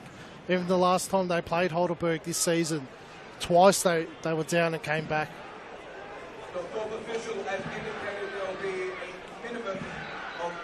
Just 1 minute added at the end of the first half. Dandy City looking for a late reply as Kim centres it for Latham. Didn't pull the trigger. Picked off by Lesiotis, and now Juach sends it wide for Yokokawa. Yokokawa, the gracefully arcing ball into the area. It comes out to Buljuach again. Clips it to the back post. It gives Yokokawa too much to do. Well, it was almost deja vu from last week. Ivka, we had, in the opposite order, but a Buljuach penalty and almost a double salvo right before the break. That's why I said, and I said it last week as well with Preston, that they needed to keep their heads once that goal was conceded. And Dandenong City throwing big numbers forward, then just see the half out, 1-0 down, and regroup and tweak some things. Well, that is half-time. Heidelberg, after clinging on for dear life from a Dandy City corner that saw Yaron Souza make 2 world-class saves in a row, have steadied themselves, and it's their captain Ben Collins who picked out the perfect ball over the top. Bull Juach charging onto the end of it, and Pierce Clark, the unfortunate party at fault for that penalty, clattering the competition's leading marksman. When you give Bull Juach an opening from the penalty spot, he will not turn it down. And so it's proved. Heidelberg United with the lead at the break. Good value for it, Ivka? I think so. Dandenong City had a couple of those close chances that Souza saved, but Heidelberg really dictating the terms of play at the moment. Well, we've got Steve Curtin, who's with Bull Juach, on the sideline. We'll go down to him now. Okay, guys, I've got Bull Juach down here. He won the penalty, dusted himself off and converted it. He's now scored 5 against Dandy this season and 22 in the NPL. A great finish. Did you feel the pressure when you stepped up? Nah, there's no pressure. Our practice, our training, so there was no pressure at all. And the game going to plan so far, what Johnny A told you to do is coming off? Well, he said to just keep our structure, and just press hard, and that's what we've been doing. We just got to keep going, make sure we just get that win. Well, congrats on a great first half. Plenty to do in the second half. Let you get inside for the team talk with Johnny A, and good luck for the second half, Bull. Thanks for your time. Steve Curtin there with the only goal scorer of the game so far. Bull Juach unerring from 12 yards, and a typically understated figure. He's such a modest character, but such a lethal goal scorer. We'll take a short break here on the Channel NPL Victoria 2025 Grand Final broadcast, and we'll be back shortly with our halftime show. The score at Lakeside Stadium is Heidelberg United 1, Dandenong City 0.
Welcome back to Lakeside Stadium for our halftime show. The score is Heidelberg United 1, Dandenong City 0 in the 2025 Chenol NPL Victoria Grand Final.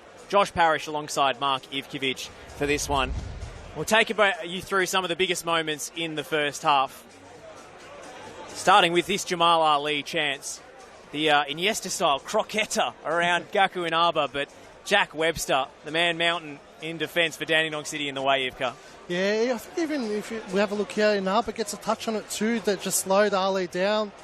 Really good defending there from Dandenong City, but there was a warning shot fired from Heidelberg in that moment.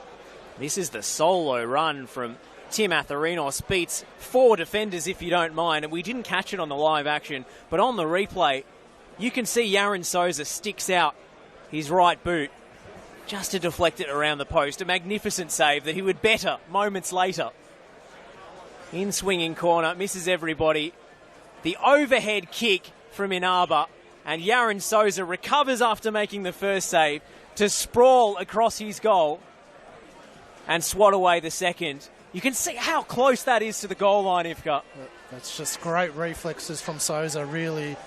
And then this moment from Piers Clark. Really didn't need to come off his line. Great pass from Ben Collins. You can see that he played that ball with intent. But fellow Piers Clark needed to stay on his line there. Corey still had that covered. It's a brilliant diagonal run across the defence from Buljuac to stay onside as well. He wins the penalty. He converts the penalty. That's the difference between the two sides so far.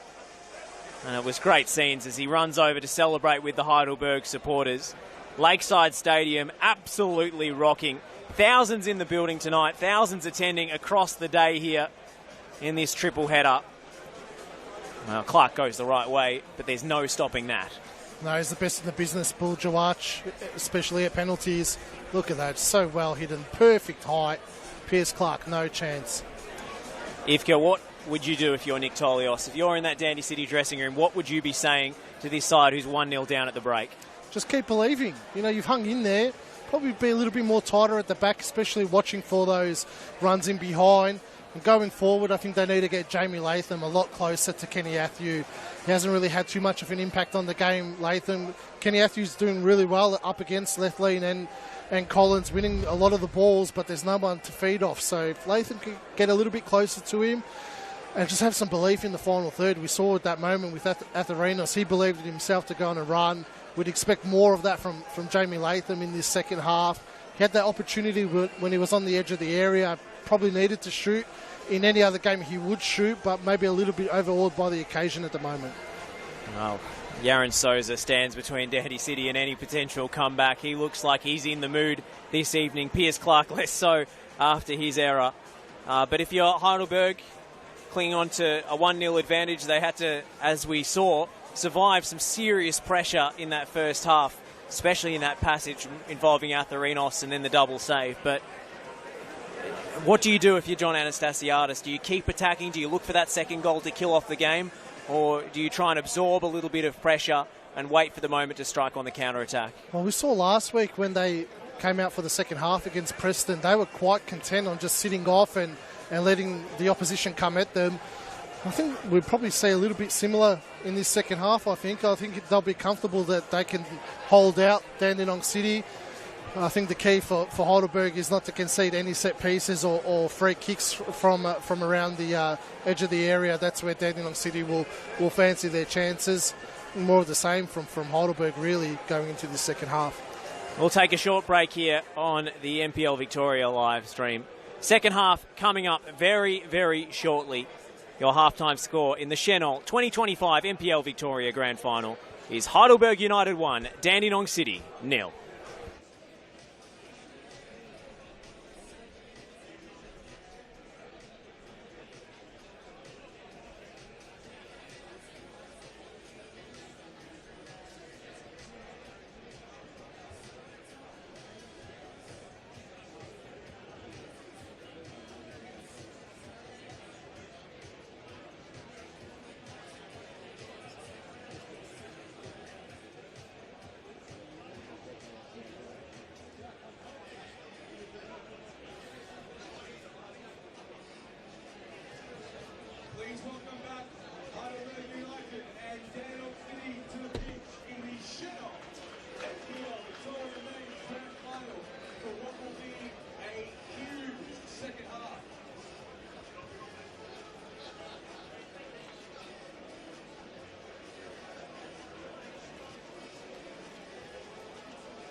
And we're back at Lakeside Stadium.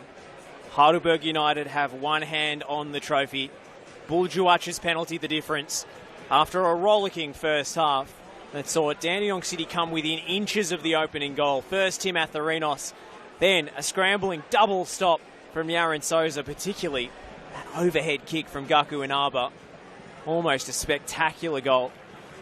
It was Buljuach running on to Ben Collins' pass to win that penalty as Pierce Clark charged out from the Dandenong City goal line. And once the spot kick was awarded, there really was no doubt. The most lethal marksman in the competition, scoring goal number 26 in all competitions this year, 22 in NPL. Josh Parrish here alongside Mark Ivkovic for the second half of the Chenol 2025 NPL Victoria Grand Final broadcast. We're away. Dandenong City kicking from right to left in the all white and blue. Heidelberg United in the famous yellow and black. Heidelberg on course for their sixth Victorian Championship and their first piece of major silverware under Johnny A. It's been a long time between drinks for Heidelberg, really. The last title, 2018, 7 years ago.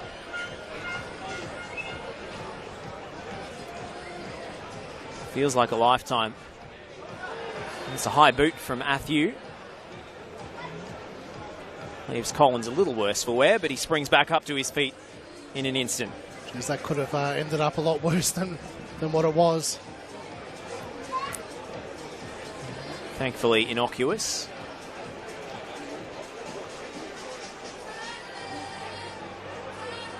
They've played such scintillating football all year, Heidelberg.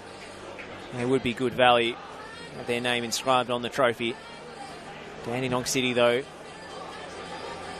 the Cinderella story, the Stephen Bradbury finish to get into the finals and then pulling off the two biggest upsets of the season in consecutive games.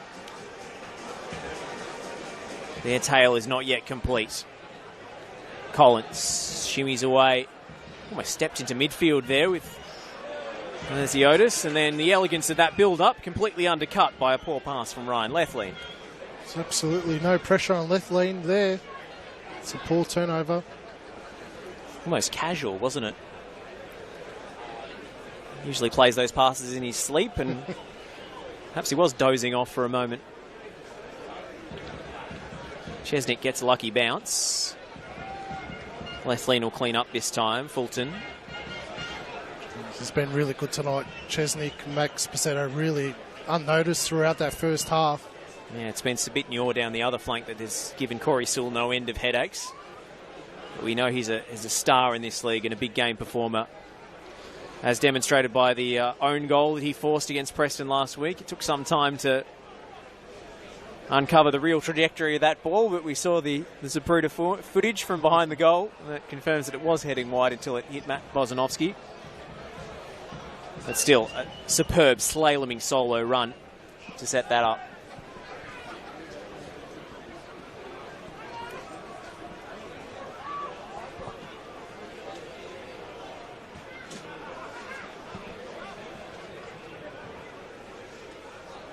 Pacetto.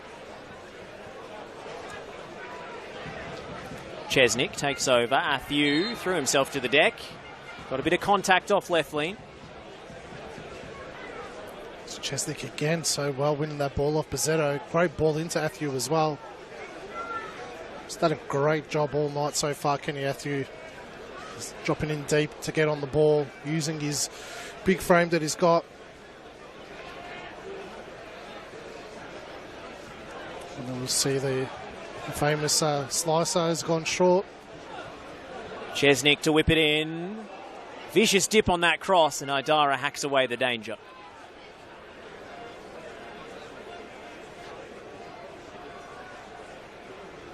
Flicked on by Ali. Lethlean up for the header. Yanakopoulos got a foot to it. Heidelberg come away through Pacetto. Chance to stretch his legs. And he's taken down cynically, and that has to be a booking for Atherinos. Third player into Jack Morgan's pocketbook this evening. There's a bit of a cynical foul there from Atherinos.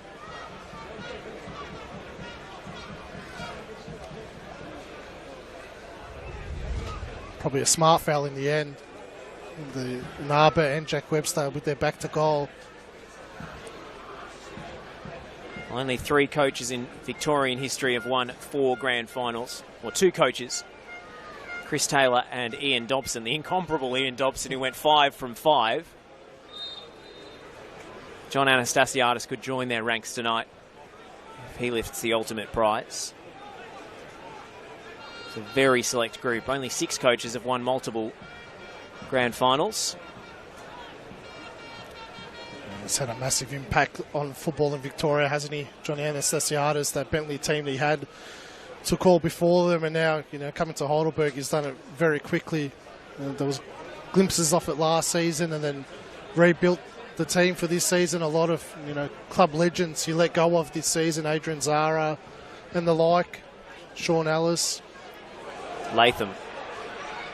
All in the space for Chesnick, who's got away from Fulton here. Chesnick slid it in low. No way past Lethlean. Big chance for Dandy City goes begging. It took too long to make up his mind there. He just needed to be more decisive in that situation. Allowed Lethlean to get across.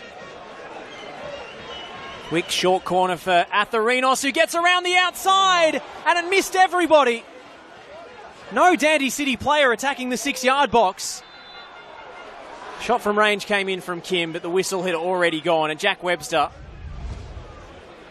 has a few words to say after. Atherinos. Just no one attacking the 6-yard box for a tap-in. Yeah, needed to be more numbers in there. Usually I'm not a fan of short corners, as you're aware of, Josh, but when you're so dangerous at set pieces, maybe it's not too bad to mix it up a little bit, because Heidelberg was obviously set up for what they thought was going to be a direct set piece. Just caught them off guard a little bit there. Well, 2 years ago, Tim Atherinos was playing for Nunawading City in VPL 2, or as it was then called, NPL 3. Not that there's any shame in that. They're an Australia Cup national round team these days. He's really had to bide his time as well. Limited game time last season, was mostly used as a substitute, but he's really found his feet this season. Well, towards the tail end of last season, he came into some superb form. 7 goals, 4 from outside the box. We haven't really mentioned him as a potential game breaker, but 2 slaloming solo runs suggest that maybe he could be Dandy City's route back into the contest. Webster's header falls straight to Yokokawa, who's going to try his luck, but lost his standing leg at the wrong moment. Lesiotis feeds it through. Chesnick made the intervention, and now Bassetto. Inside onto his right, Max Bassetto! Oh. It's a superb finish, and Heidelberg are 2 to the good. Max Bassetto makes use of the athletics facilities here at Lakeside with a Fosby flop celebration. And as well he might. It was a tracer bullet into the bottom corner.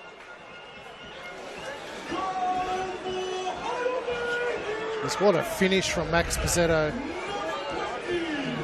Receives the ball out wide, cuts in so quickly, made up his mind very quickly what he was going to do. I feel like Dandenong City could have dealt with that a little bit better, not allowing to cut inside. What a celebration as well. That one will be remembered for some time to come. Jeez, that was the first time he got a little bit of space out wide against Vali Chesnick. I mentioned that he was unsighted in the first half. But the one time he had a little bit of space, he made up his mind, knew exactly what he was going to do. That's a great finish from Bassetto. As you said, he barely had a sniff. We just mentioned that. But with his first real contribution in attack,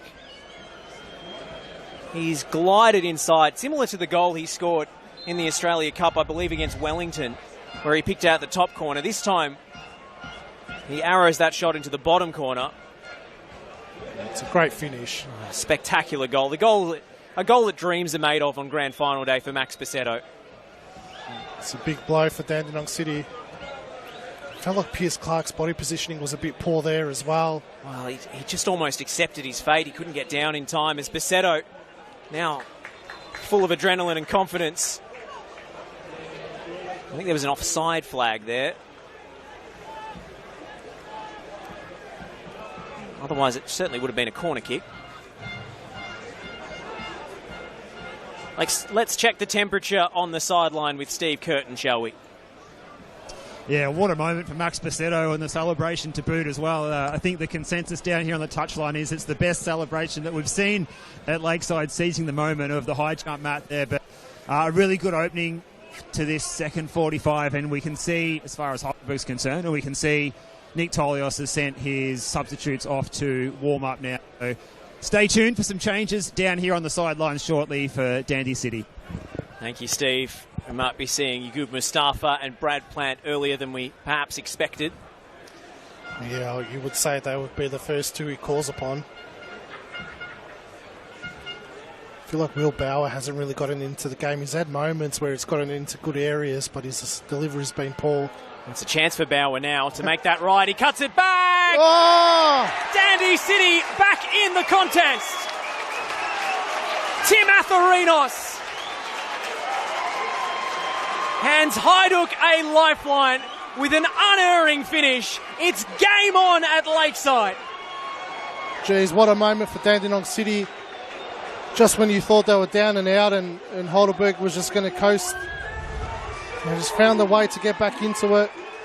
Jeez, Will Bauer finding some space. Great ball across. Atharinos, that's a great finish.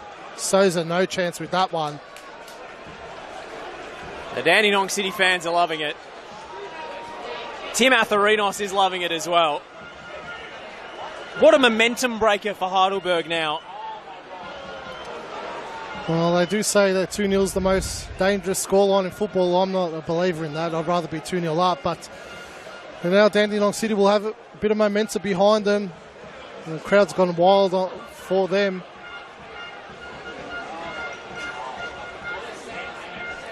As I should criticise some wingers a bit more, Josh. Gave Max Basetto a bit of a spray and he pops up with a goal 2 minutes later. As I'm halfway through criticising Will Bauer's performance, he's put in a great ball across the box. Well, you were right. I mean, neither of those players had really made a significant impact thus far in the contest.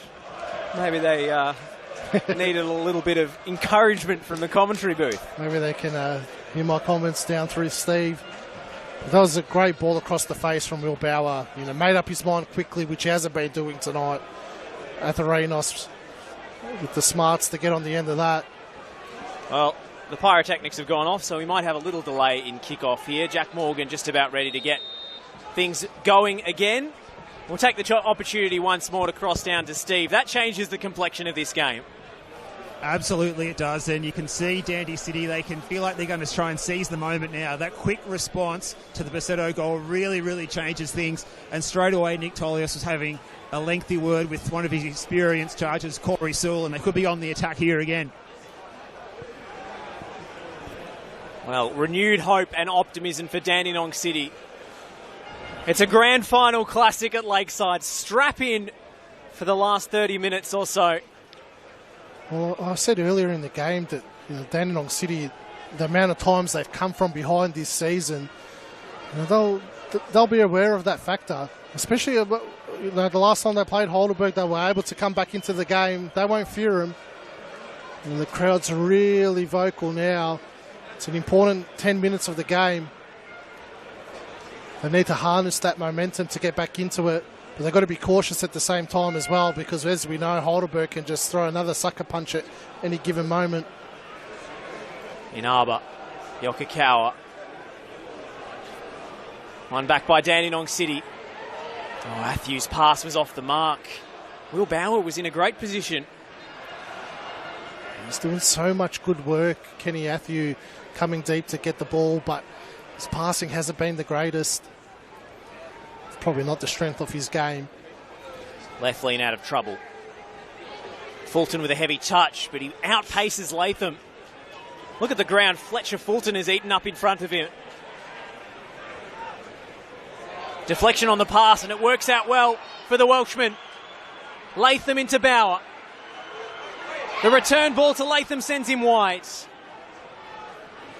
Lesiotis stands in his way, shielding against the counter-attack from Dandy City. They'll have to recycle through Danny Kim, the metronome in midfield. Out to Inaba. A few calls for Inaba to pull the trigger. Takes the more patient approach out to Sewell. Newell rising to block the cross. I saw how many players Heidelberg had behind the ball in that phase of play. Pierce Clark into no man's land. Jamal Ali, you just can't get the ball off him sometimes.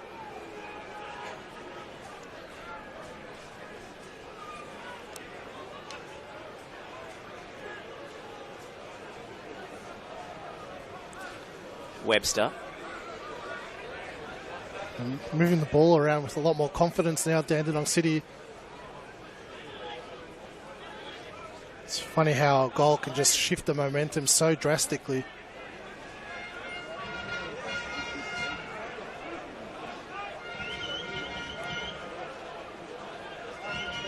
Webster pops it over the top.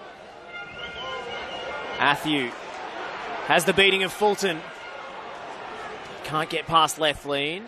Has some support coming, cavalry in the form of Bauer. Heidelberg play their way through, or do they? Macedo showing too much of the ball to his opponent. Very hungry to win the ball back now, Dandenong City. You see Giannakopoulos trying to win the ball back, then Danny Kim. Well, they've come back from 2 goals down earlier this season against South Melbourne. It was a 2-footer and a bit of afters. Yellow card coming out will be Mohamed Aidara into the book, I believe.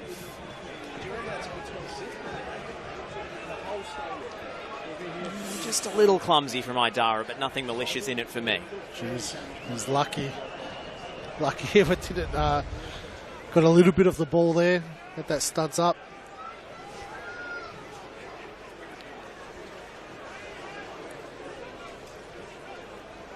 And that's 3 yellow cards for Heidelberg now, just 1 for Hajduk. 3 dangerous yellow cards too. Collins, Lesiotis and Aidara. 3 problem positions to have a player on a booking. So you wonder, at least in midfield, if we might see a change. Yeah, you'd say they would start playing on Johnny Anastasiadis' mind. We've seen in the past where he's made those tactical substitutions. Now you don't have a holding midfielder who can make a tactical foul if they need to. They really don't have a choice. Probably expect Akil Rafi to come on quite soon. Maybe he will entrust his midfield pivot to play with the bookings. He didn't want to risk it away to Avondale earlier this season, made a raft of changes to players on yellow cards. What was that thought for this free kick as it floats towards the back stick? Giannakopoulos unable to connect. Bisetto, the burst of pace, but it's not enough to keep the ball in bounce. Heidelberg's really gone on the back foot since Dandenong City got that goal. Yeah, they've gone into their shell a little bit, which is unlike the Warriors. Bauer out on the right now. Swings one in with his left! And it misses both the central defenders converging in the penalty area. Jack Webster and Gaku Inaba were a whisker away from telling contact. It's another great ball into the area from Dandenong City. Jeez, it felt like one of Webster or Inaba was going to get on the end of that. Inches away.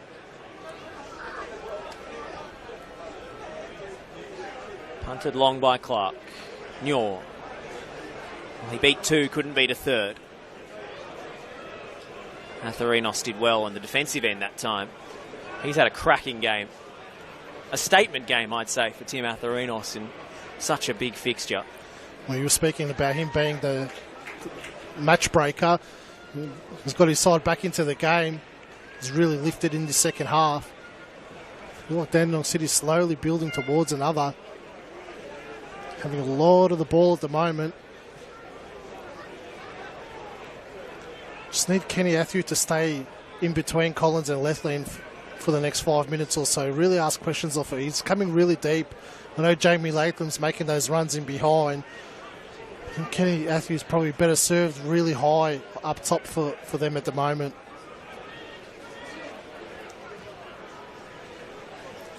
Tolios prowling the edge of his technical area. Latham recycles to Kim. And back to Sewell.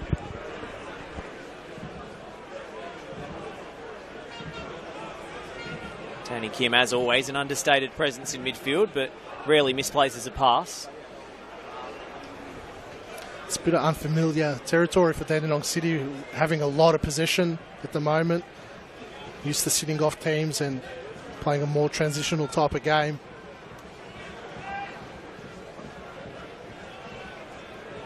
Fulton. It's as much distance as he can muster. Idara. Yanakopoulos. Ball squirms free to Athew. And then rolled in behind towards Will Bauer. Fulton put his body in the way and the whistle does come belatedly. It's really good defending from Fletcher Fulton. He knew exactly where Bauer was. Made sure he got across. Used his body really well. We'll check in with Steve Curtin. Steve, are there any signs of any substitutions in the works? Well, I think that Atherinos goal has actually quashed some early movements for Dandy City, and well, now it's the Heidelberg types warming up, so perhaps I'm going to stick my neck out and say we might see the likes of Jay McGowan coming on soon for the Burgers to refresh their attacking stocks. Thank you, Steve. Well, as we always say, a goal changes the complexion of the game, and Dandy City were thinking of swapping a winger, but when two wingers combine for a goal, it prompts a rethink. This is Sabitnur for Heidelberg. Spent a good chunk of the last few minutes under the cosh. Now they come forward through Fulton. Oh, the shot spills to Duach. Big chance. You'd have put your house on Bull Duach from converting from there. He was surprised that the ball came through to him. Just lashed out at it. Bit of a panic shot in the end from Bull Duach. It's Fulton's effort. Just couldn't get his feet right. It's like the ball got stuck under him. He gets it out in front of his left boot. That's 3-1 for me. Just first and second touch. Didn't settle it for him. It's hard when the ball ricochets to you unexpectedly. Yanakopoulos manages to pick out Bauer, who has to lead with his head. Needed to be a flatter pass there to Bauer. This is Bisetto. The back heel from Lesiotis is magic. Eyes in the back of his head. Bisetto. Gliding forward again. Gets into a wrestling match and nearly takes the shirt off his opponent.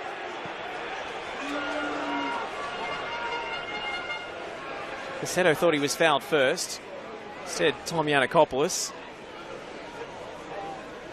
He's nearly left with nothing but his undershirt on. Just did really well to hold him up. Oh, what range from Collins. Finding Duach again. From back to front, this is how quickly they can go forward, Heidelberg. Yokokawa. It's almost there, but it's actually a poor ball from Lesiotis.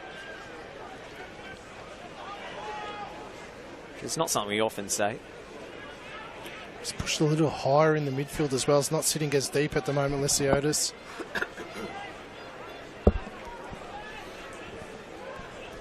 Jamie Latham's really been trying to get on the ball the last few minutes. A little bit too deep, he's getting on the ball. There looks to be a bit of movement on the Dandy City bench. Steve, can you provide any insight? Yes, boys. Brad Plant's going to be brought into the game now. So a player who's been good off the bench, as we mentioned in pre-match, 4 goals this season. Could he be the game changer for Nick Tolios? Let's wait and see. Yes, Dandy City come forward. Atherinos will strike. Yanakopoulos has flicked header. No way through. Past the wall of yellow shirts in front of them. Inaba feeds it out to Sewell. Kim. Latham will switch the point of attack out to Chesnick. Bauer stands up. Fletcher Fulton wants it in on his left. Basetto guarding against that possibility. Heidelberg's wing is working really hard defensively at the moment. Dandenong City's really pinned them back, haven't they? It's one thing to pin them back, it's another thing to find a way through. Correct. This is the tricky part now for Dandenong City. They don't have too much movement in that front three. All well and good retaining the ball, but one wrong pass and Heidelberg's away. Webster, Chesnick had to give it away to keep it alive, and it's fed up the line to Basetto. Turns on the afterburners and leaves Giannakopoulos in his wake. Basetto taken down cynically. Advantage paid. Juach. Shot blocked. Out for a corner. Or was it a goal kick? He's given a goal kick. Jesus. No yellow card for Danny Kim either. Well, no yellow card shown yet.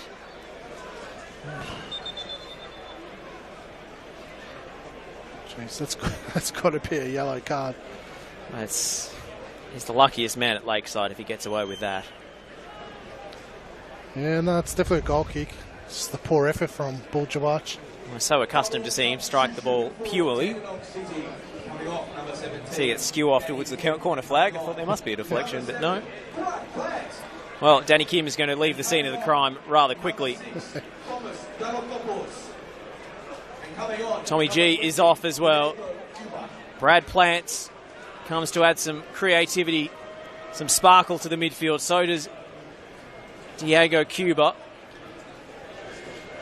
Bold move from Nick Tolios, very attacking-minded substitutions. He's just dragged his two holding midfielders for two playmaker types. Cuba's going to play in that number 6 role, which I've not seen him in before, but he's a dead ball specialist, which could prove crucial. I suppose they do have more of the ball at the moment, but the risk with Giannakopoulos coming off, you don't have that linchpin in the midfield to clean up the mess if they turn it over.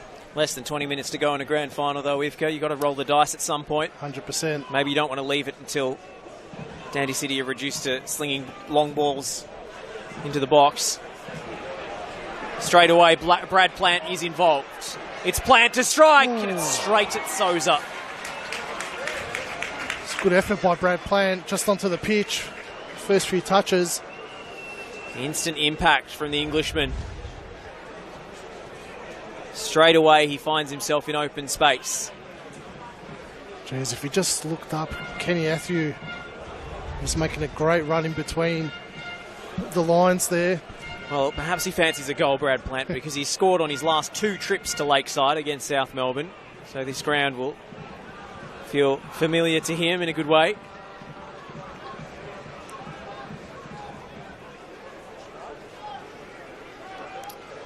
You see Latham moving much deeper. Plant playing as a number 10. Usually we see him out wide, so he's in the engine room. Great ball from Atherinos. Nice shape to it, but I was about to say no Dandy City player will make contact. Will Bauer did. Not to any great effect. It's crucial Dandenong City don't fall into a false sense of security dictating the play. This is the usual time of a game where Heidelberg tends to score a large chunk of their goals throughout the season. These last 20 minutes. They do finish strong, the Burgers. Probably the fittest team in the competition. You can see that by the number of games their first 11 has played together. More consistent than any other side in the league. As Cuba came sliding in and won it clean. Atherinos looking for Athew! Off his thigh and behind for a goal kick. Just an awkward height for King Kenny. How many dangerous balls has Atherinos put into this box in the second half? Another great ball. He's picked the spot perfectly. Just couldn't get across in time, Kenny Athew. Just needed a little less elevation or a little more. A volley or a header. Yeah. Athew could have done something with it. As it stood, it was in an awkward in-between zone.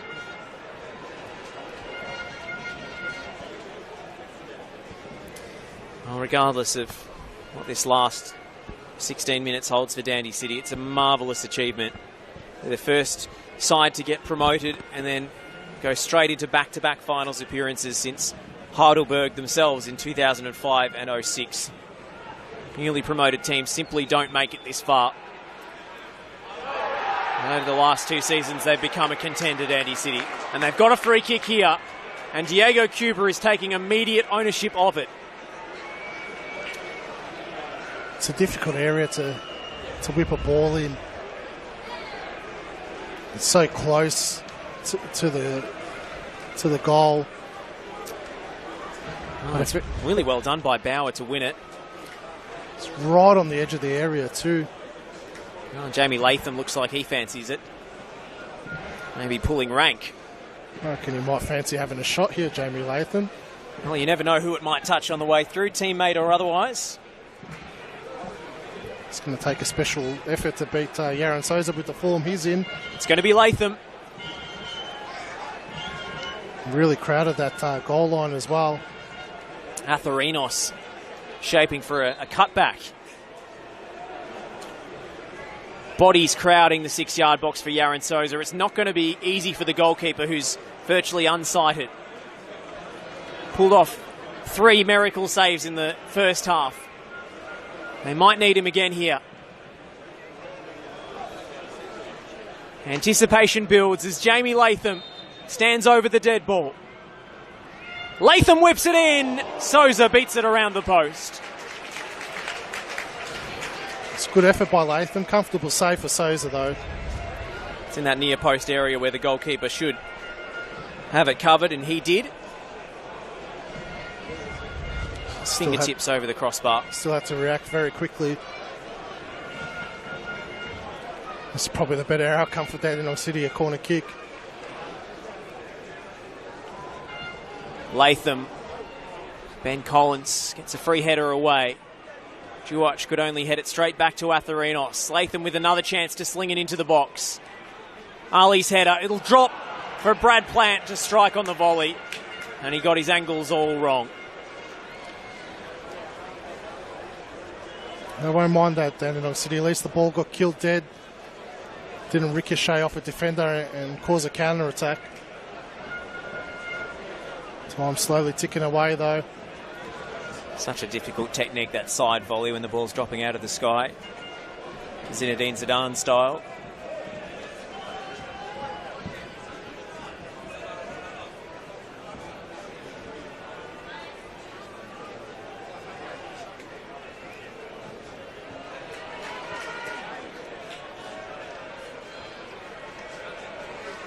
This is Yokokawa. Cuba with great strength to win it back, but the pass is a poor giveaway. Idara.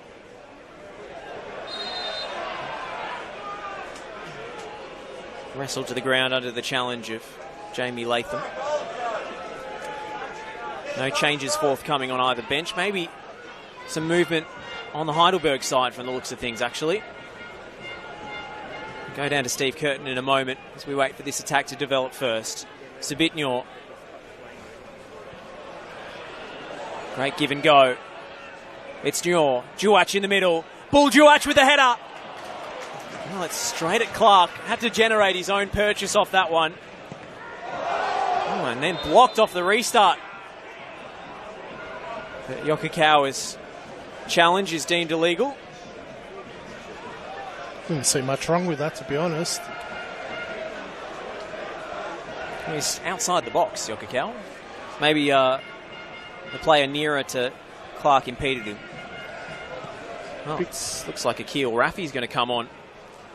It's a big chance for Duach, though. Free header inside the box. He's had a couple of sights on goal in this second half. He's put Dandenong City to the sword this season. 5 goals in 3 appearances. Idara feeds it through. There was just too much pace on the ball for Besetto. We'll go down to Steve Curtin. Yeah, thanks, boys. Mo Idara's last action there, involved in the build-up for that opportunity. The Burgers looking to restore that 2-goal cushion, and Akil Rafi is the like-for-like replacement. From a Dandy City point of view, Nick Tolios is keen for the game to keep going. He's trying to get the spare ball back out onto the pitch as quickly as he can, and he's been frustrated a couple of times that they couldn't get that spare ball out onto the pitch. As we mentioned, the advertising hoardings not present behind the goals like at a regular South Melbourne fixture here is allowing an opportunity for maybe a little bit of extra time wasting. Thank you to Steve Curtin. Well, we've seen Heidelberg employ a bit of gamesmanship before. Sometimes it works, sometimes to their detriment, as against Avondale. It looked like they're tiring a little bit, Dandenong City. There's been a lot of adrenaline going through them in that first hour of the game. Well, Moe Dara replaced as he was on the yellow card. Akil Raffi comes on. Oh, lovely touch from Yokokawa, and Basetto's free for the cutback. It's Max Basetto who stabs it wide. Got away with that one, Dandenong City. Just allowed Max Basetto way too much space in that box. The chances are mounting for Heidelberg to kill this game. Just a few lazy turnovers from Dandenong City.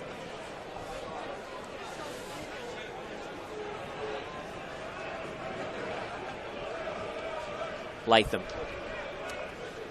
Just mentioning Raffi, comes from great sporting stock. His cousin is Sonny Bill Williams. The rugby league player turned boxer.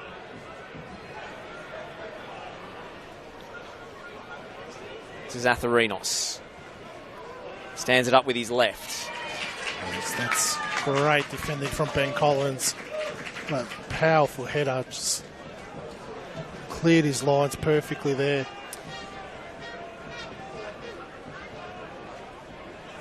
Webster picks out Latham with precision. Latham goes to the byline. Atherinos around at the front post has got a piece of Ben Collins there. We'll take the opportunity to go down to Steve once again. Looks like movement in the Dandy City dugout, Steve. It's going to be a Yagub Mustafa time here, so Nick Tolios, really good coaching from him from my point of view. He's not going to die wondering here. He's going to try and throw the kitchen sink at Heidelberg United because, as you see, the time can evaporate very, very quickly here into the last 8 minutes. Any word, Steve, on who's coming off? Atherinos came over to the bench just now. Well, the paperwork's just been submitted here. And it's actually another change for the Burgers coming up as well. Looks like Basetto's number will be up for Heidelberg as well, with Jay McGowan to come on for Heidelberg United next. Thank you, Steve. No word as yet as to who Yagub Mustafa will replace. It's Basetto. He's come to life in the second half with potentially a match-winning goal. Yeah, he's had a superb impact on the game, hasn't he? Well, hold that thought. A Heidelberg player goes down, hurts. I've seen this time and time again from Heidelberg this season, just professionally managing out the last 10 minutes of games. It looks like Leslie Otis on the deck. Yeah, I think you're right there, Josh. Well, I'll let Steve eavesdrop for a few moments longer as to what Nick Tolios might be saying to his charges. Yeah, he's just stretched there, Leslie Otis, and maybe being caught by the studs of the player running past him. Dandenong City still keeping the powder dry on Yagub Mustafa. And they need to get him on the pitch sooner rather than later. Need to really start stretching Heidelberg. He's got a lot of pace to burn, Mustafa. He's the one that got the equaliser at Olympic Village when they played last time in that 2-2 draw.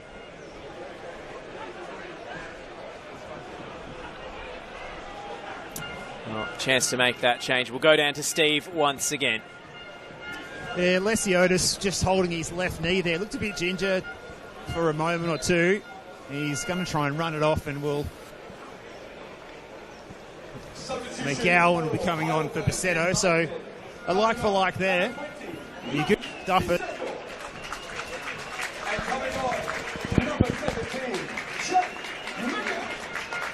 We'll have to come back to Steve Curtin, but as he said, the goal scorer being replaced. Yeah, we've seen this substitution a number of times this season. McGowan for Basetto, very like-for-like change. One of the all-time great celebrations from Basetto as well tonight.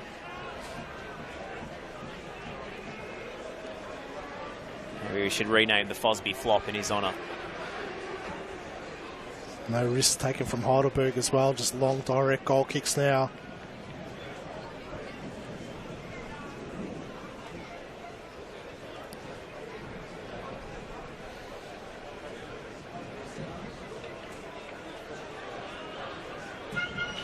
Duach with the flicked header to nobody in particular. Jack Webster will send it downfield. That ball's coming down with snow on it. Bauer, Cuba. Not convinced that midfield change has really ignited things, aside from that one chance from Brad Plant as soon as he came on. Yeah, they've lost a little bit of their shape at the moment, Dandenong City. They looked more comfortable when those initial two were on the pitch. Giannakopoulos just gave him a lot more steel in that midfield. Looks like a change in shape almost from Dandy City back to a back three with Chesnick joining a line of four in midfield. Yeah, he has pushed up higher. Looks like a 3-1-4-2. Can't I wondering now, Josh, 5 minutes to go. It's kitchen sink time for Dandenong City. Lesiotis. Webster. Back in the other direction. Collins gets there first. Cuba. Pinball as it comes back off Bauer. Gets in front of Ali for a moment. Will Bauer. Jamal Ali stayed with him all the way.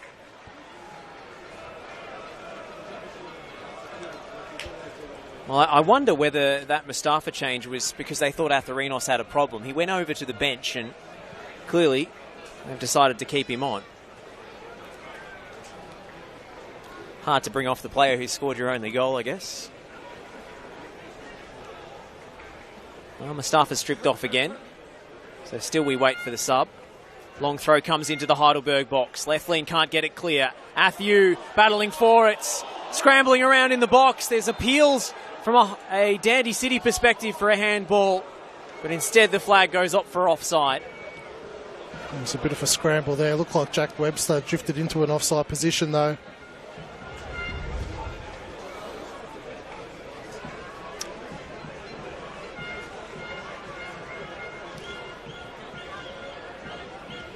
It's come back off Webster. Didn't look like a clear handball to me anywhere in that morass. It did look like it made contact with Collins' arm, but you knew nothing about it. His arm's pressed into the body as well. Now there's a flag up for an offside against Duach. Webster ushering the marksman out of the way.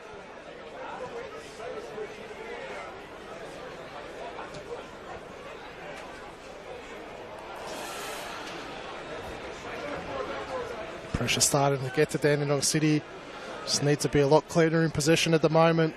Well, Steve Curtin, is that change finally being made? Yes, boys, it is incoming now. Timmy Atherinos, the goal scorer, is the player coming off to give the opportunity to Yagub Mustafa, who's going to have to go hammer and tong in these final few minutes to try and turn this game around. Nick Tolios very frustrated with the time-wasting tactics from Yaron Souza and co. But they've still got hope in this one. Hope springs eternal for Dandenong City as their aspiration, their dream, ebbs away. Heidelberg still with the slender advantage. This one's going to the wire. McGowan playing in Ali. Could this be the killer blow? It's too heavy for Nior. And it's just as well. We've got the high jump mats. Not only for celebratory purposes, but also for injury prevention. It's a great backstop for a winger who's going at 100 miles an hour down the touchline. And they need to get a move on with it. Dandenong City, no point fluffing around now with it.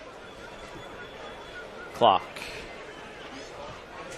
Fulton's header.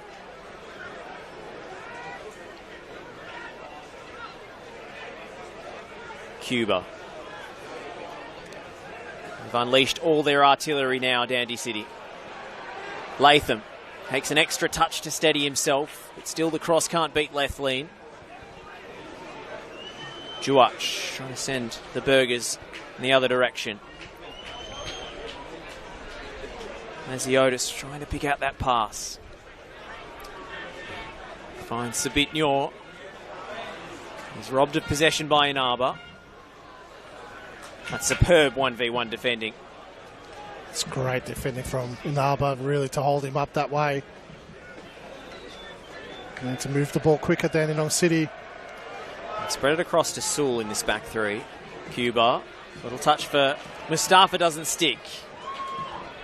McGowan. The fourth official has indicated there will be a minimum of 6 minutes of added time. 6 minutes for Dandy City to find an equaliser. They look dead and buried after Max Pacetto arrowed his finish into the bottom corner. But instead, Tim Atharinos has given them a lifeline. Will it be too little too late?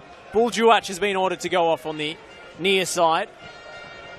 Sabitnyor will go off on the far.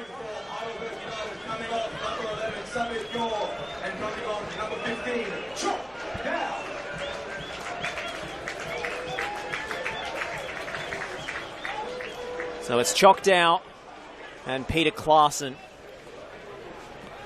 The two perennial substitutes. Klaassen has not started a game this year, but has come on in almost every single one of them. Difficult to start a game when Buljuach has had the season he's had. Just the one goal for Klaassen this season. But he's a big bustling target man who can hold the ball up, sometimes in the corner if they need to see out the clock. They just can't get past that midfield line, can they, Dandenong City? Cuba. Latham. Can they find a way through? No crossing option for Jamie Latham. He lays it back for Sewell. They've got bodies forward. They have to reposition themselves as Inaba takes up position on the left. It's being hounded by Ali.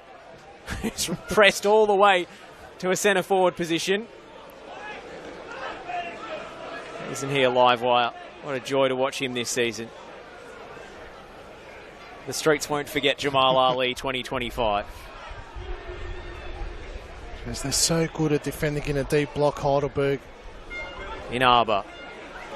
Chance for a cross. Latham's waiting at the back stick. Fulton in the way. Bauer will shield this out for a throw-in. And maybe it'll be a long throw. Jack Webster racing forward into the penalty area. Cuba offering short. Thought about the short one. Instead, Bauer is going to launch this. Latham's the target. It's fallen short, but was that a handball? That was a suspicious motion from Yokokawa. A yellow card for Jack Webster for his protests. We'll have a look at the replay.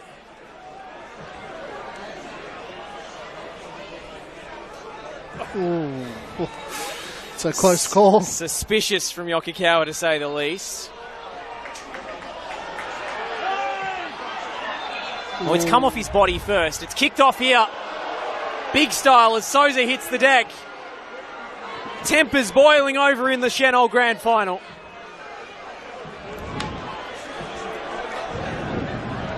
I think the two sides get into a bit of a melee and a push and shove just on that handball decision. I think the ball coming off his quad first is what saved him. Yeah, it's a big call to make. Oh, and it's just been caught on the replay there. Jack Webster lashing out at Ben Collins. And Ben Collins not too happy with that either. Well, he's only just been booked, Webster.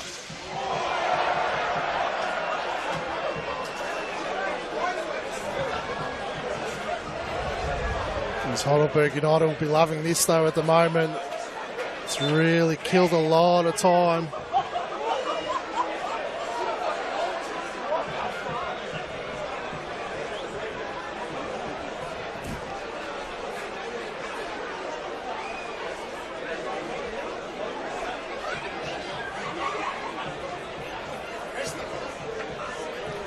Wonder how much of this kill time really gets added back on.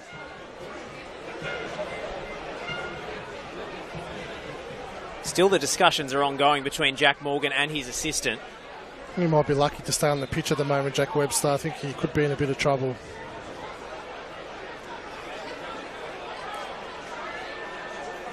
Well, John Anastasiadis is getting into discussions with the opposition bench. I think now's as good a time as any to go down to Steve Curtin. What sort of drama's unfolding? Steve, have we got you there?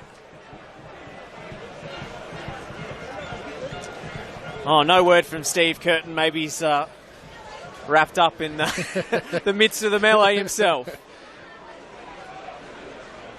Yeah, cards to... Guys, if you can hear me. Yes, we've got you, Steve. Yeah. It got very, very heated down here after that little melee that took place on the field as well. John Anastasiadis and Nick Tolios in each other's face, having a bit to say. So there's a bit of hostilities there between the two coaches. So I'm sure there'll be handshakes and pleasantries at full time. But tempers boiling over on the pitch and in the technical area here in this grand final. Seems to have been a yellow card shown to Brad Plant. Maybe the initial incident involving Webster was missed by the refereeing team. We had the replay available to us. Yaron Souza as well went into the book of Jack Morgan. Jeez, that melee has killed 5 minutes of this stoppage time. We've played technically the 6 minutes allocated. Dare say that this will go another 4 or 5 minutes, this game.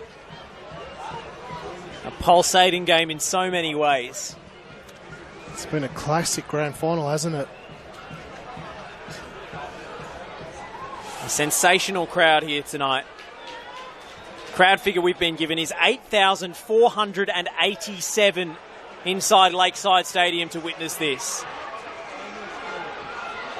It's approaching last chance saloon for Dandy City as they concede another goal kick, which Yaron Souza will milk more seconds off the clock with. It's gone into the book now, though. Has to be careful. He's got no interest in taking this goal kick, has he? Well, in a lot of ways, he's been the difference maker. He has been, really. Those saves in the first half, it's really changed the game. It's difficult not to contrast his excellence with Pierce Clark's error leading to the penalty. They've just defended so well in the second half, Heidelberg. We expected Dandy City to start throwing the sink at Heidelberg, but they haven't been able to. Just so disciplined, Heidelberg. Sewell. Raffy. Webster. Headed back by Collins. Heidelberg are so close they can almost taste it. Flicked on by Bauer. Athieu. He'll run out of real estate. Goal kick.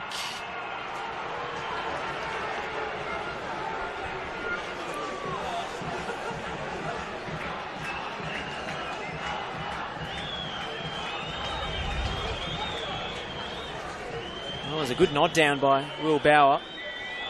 So you're not going to get past Jamal Ali, though. He is. He's got such upper body strength, doesn't he? He's so good at shielding the ball out. He's wrought in iron, Jamal Ali.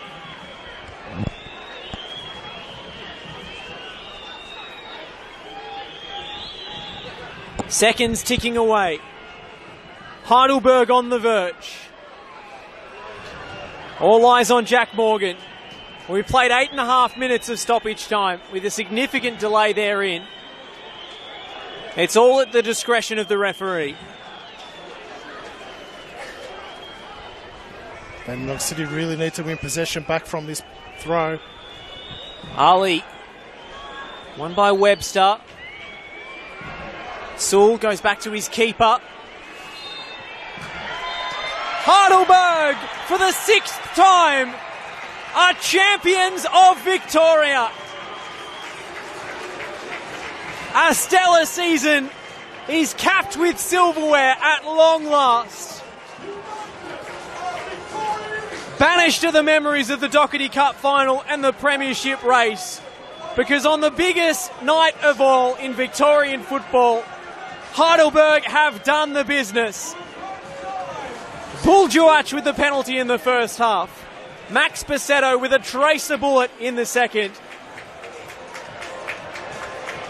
And Tim Atherinos with the instant reply, proving only a consolation. Dandenong City's Cinderella tale comes to a close. But Heidelberg, they were irresistible. And they will lift the trophy. What a season. What a fitting way to end probably the best NPL Victorian season in history, with one of the best grand finals that we've seen in a long, long time. Dandenong City gave it their all, but Heidelberg United just too strong, as they have been all season. You know, as you said, missed out on the Doherty Cup, missed out on the Premiership, but got the biggest prize of all, the championship. Much deserved championship. They've been a great team all season. John Anastasiadis has transformed this club in 2 short years. Ben Collins is singing his redemption song tonight after missing the cup final. It was his visionary pass that led to the penalty. And you can see him classily going over to shake hands with Nick Tolios and Jamie Latham, who are both heartbroken and disconsolate. Dandenong City gave everything, but Heidelberg were just too good. Yeah, they gave it a real crack, Dandenong City. That Atherinos goal gave them hope. But Heidelberg, as we've seen time and time again this year, so good defensively. That's what they've built this team on, is that rock-solid defence. Just couldn't find a way to break them down. Didn't really have too many moments after that goal from Atherinos. History made in yellow and black. Heidelberg in the Australia Cup final as well have a chance to make it an unprecedented double. All the expectation was on them, all the pressure, and they delivered in spades. With an incredibly entertaining grand final.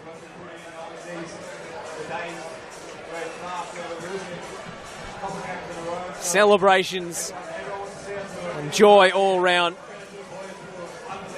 for all of these people at Heidelberg who've put in so much. We'll have a look at the biggest moments. Max Basetto with the second half winner. It rocketed off his right boot. And a fitting celebration as well. It felt like that was game over when that goal went in, but Dandenong City didn't give up. Quickly got the equaliser. Do we have Steve with an interview? And this is the reply from Atherinos. A superbly worked goal from Dandy City, showing the football that they've played this season. They've been no slouches, peaking at the right time. And it's onwards and upwards for the men in white and blue. We'll go down to Steve Curtin, who is with the winning captain, Ben Collins, who's being mobbed by his supporters. He is indeed being mobbed, and so he should be as well. He's the championship winning captain with Heidelberg United. You've had a massive year. You've been the bridesmaids in a couple of occasions, the Doherty Cup, the Premier's race as well. But now you can claim that well-deserved silverware for Heidelberg United for season 2025. How does it feel, Ben? Oh, it's surreal. I mean, like you said, we fell short in a couple during this season, and you know, we didn't want to end the season empty-handed. So to bring home arguably the biggest one we could have, I'm just happy for everyone because we deserve it. We've worked so hard, and it's incredible. So, yeah. And how was Johnny A's team talk for tonight? Did it get you up and about and feeling inspired to get the job done tonight? Yeah, I mean, Johnny is pretty level-headed.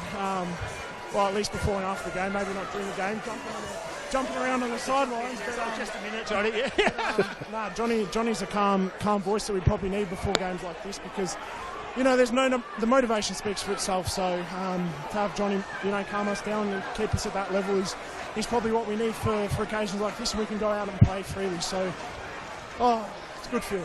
And this is your 38th game this season. juggling that and everything else that goes on as semi-pro players. How do you go, obviously getting up physically is tough, but how do you go getting up mentally for that? Yeah, I mean, it probably helps when you're winning, so it can be pretty grim when you're not getting the results. You know, winning games, you can sort of get to your weekend and enjoy the games, and it doesn't feel like as much of a burden throughout the week, because it is a big sacrifice for not only the players but all the families and partners. So hopefully this is a little reward for them as well. Well, congrats, Ben. Your football's been the talk not only of Victoria but of Australia this year with your wins in the league and the cup, your consistency. You yourself as a leader have been fantastic as well. It's very well deserved, and congratulations, NPL Victoria champions. Well done. Thank you very much. Appreciate it. Ben Collins, the winning Thanks, captain. boys. We'll try and get Johnny on now as well. He's right here. Johnny, a word for the Football Victoria live stream, NPL Victoria. You are the champions of 2025. How does it feel? You never really doubted the boys, I'm guessing, even though you didn't quite make it in the Doherty Cup, you didn't quite make it in the Premier's race, but you did everything right tonight. Yeah, look, we knew today was going to be a battle, and we just battled today. It wasn't pretty at times, but you know that's final football. It's a grand final for you. So credit to Dandenong that took it to us. But I thought my boys, you know, it was a combination of training hard through from November last year. You know, it's 10 months now we're going on, and we're still continuing, believe it or not. I don't know when it's going to finish, to be honest. But you know, and they deserve it. They're brilliant men. They work hard. They never complain once, and you know, they got their just reward today. How are you holding up yourself? You mentioned the rigours have been going since November last year. You've got an Australia Cup final to come in a few weeks right here again, a venue that you played some good football at yourself. Fond memories here, and they've continued tonight. But how are you holding up to the rigours of this managerial job this season? It's been a massive one, 38 games now, more to come. Yeah, look, I love football. You know, it's my life. So I just got to get used to it, you know. I'm enjoying it. Once I stop enjoying it and once I lose that passion, then I'll walk away. But at the moment, I've still got that fire in the belly. And, you know, I've just hoped I can relay that to the players, because I want them to have that and to enjoy these moments, because at the end of the day, when you finish your football career as a player, you look what's in the bank, and I'm not talking about money, I'm talking about trophies. Today, these boys have earned it, and they've got one, and you know, it will be in their memory forever. Well, a very well-deserved trophy at that, and maybe more to come in a few weeks' time as well. Let's see if we can get the job done there as well for a NPL Victoria winner of the Australia Cup. Wouldn't that be fantastic? Yeah, that'll be amazing, and you know, we'll take 3 or 4 days off now, and then we'll get back into it. I just want to say something about today's game in terms of the crowd. It's sensational to see so many people. It's an advertisement for football in Victoria. Congratulations to all both sets of supporters. Yeah, we got a bit hot at some stage, but at the end of the day, that's us. But you know, congratulations to everyone. So, you know, we need people to come to the games. We need people to come and watch football. These boys, you know, they work and then they come and play. So, I congratulate everyone today. And I forgot to mention as well, you set such a good example. All of the boys there in the tracksuits watching the women yesterday. Such a good feel around the club with the way that you support the male and the women's program there. And I think set an example for other clubs around the state and the country. Yeah, look, we're one club. There's no difference between the men or women. We're all one club, and we'll support the girls. Unfortunately, they came a little bit short this year, but you know, we're all together. That's the culture we've got at the club. It's not just us. It's all of us. You know, it's not just the men. I'm talking about all of us together. So, and that's the culture we want to have, because at the end of the day, we represent one thing, and that's the jumper of Heidelberg United. Well, thanks, John. Great to chat to you post-match. 2025 NPL Victoria Championship winning coach John Anastasiadis. Thank you very much. Oh, so back classy. to you boys in the broadcast position. Thank you, Steve. Fantastic. John Anastasiadis is just an elder statesman of the game, isn't he? You can just hear his wisdom every time he speaks, and that's what the players in that Heidelberg dressing room have had all year. Sounded like a lot of relief for Johnny Anastasiadis as well. You know, they've been under severe pressure the last few weeks with the Australia Cup run they've been on, and how quick that came around. Chasing the premiership race, losing the Doherty Cup when they were favourites to win that game. You know, a lot of pressure to deal with, and it's not easy, you know, trying to motivate your playing group when you've suffered a couple of those defeats that they have along the way. But, yeah, major relief for Johnny Anastasiadis, and, you know, he spoke so well there. So did Ben Collins, really composed. You know, they're a really professional outfit, Heidelberg, and much-deserved champions tonight. Yeah, they have raised the bar in so many ways. On and off the park, Heidelberg this season, with the way that group has trained and the way that they've started their stuff on the national stage and represented Victoria. Well, he took a major risk, John Anastasiadis, with the way he recruited this season. Got a lot of young guys in, a lot of discarded former A-League players that were able to train the way he wanted to train. Got rid of a lot of experienced clubmen, Adrian Zara, Sean Ellis, Kane Shepherd, a lot of Dion Nicolaides, a lot of guys that have been there for so long along the way, but just probably couldn't commit to the program he wanted to implement, and it paid off. We saw how fit they were throughout the year and how they overran teams in the last. Just rewards tonight. Well, Ivka, I've got to ask you.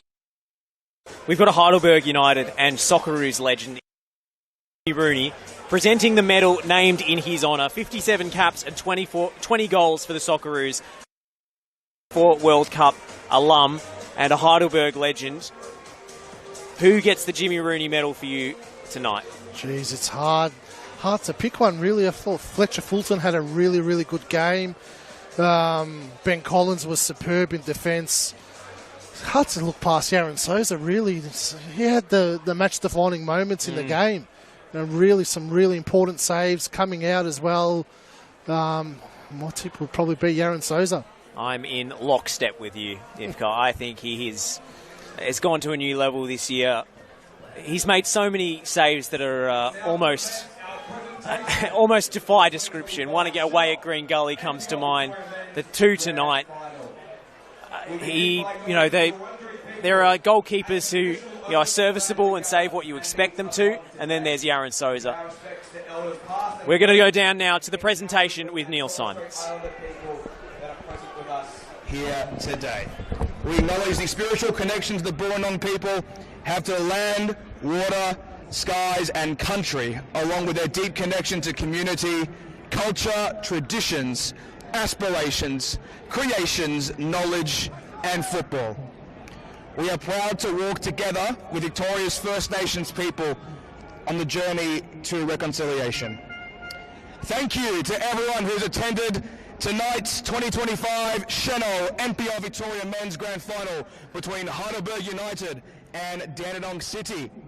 We'd like to extend our gratitude to the entire footballing community, both clubs, administrators, players, coaches, match officials and volunteers for not only today, but for your ongoing support to grow the game in Victoria.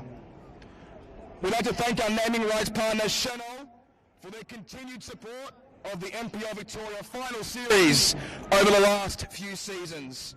We look forward to working with you again next year and in the future. We would also like to thank our major partners, La Trobe University, the Victorian State Government, Nike and Sharp EIT Solutions, and our support partners Kappa, MITA, Vintage, Sports Aid, Badges and Medals, Macron, Jets, Red Bull, for making today's event possible. And now for the presentations, can we please welcome to the stage Football Victoria's head of referees, Tom Elliott, to present the referees' medals. Starting with fourth official and reserve officials, Jock Quartermain and Thomas Rushton. Assistant referees, Benjamin Lepilo and Jackson Landy. And our head referee, Jack Morgan.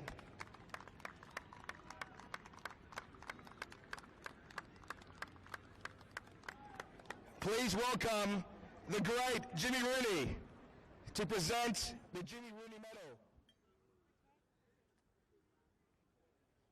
The Jimmy Rooney Medal for the best player in the Sheno NPL Men's Victoria Grand Final is Heidelberg United's Max Bisetto.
May I please call up Captain of Dandenong City, Jack Webster, and Head Coach Nick Tolios to say a few words.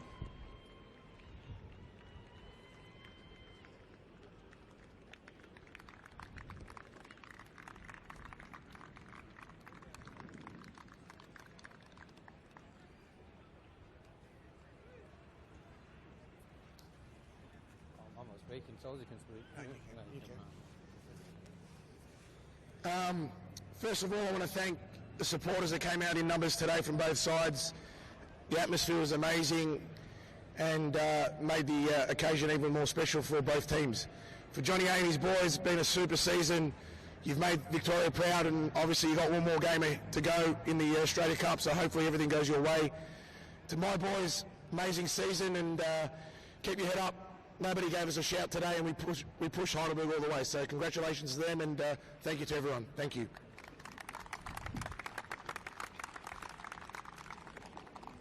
May I now please call up the Dandenong City players to receive their runner-up medals. Number 1, Piers Clark. Number 4, Corey.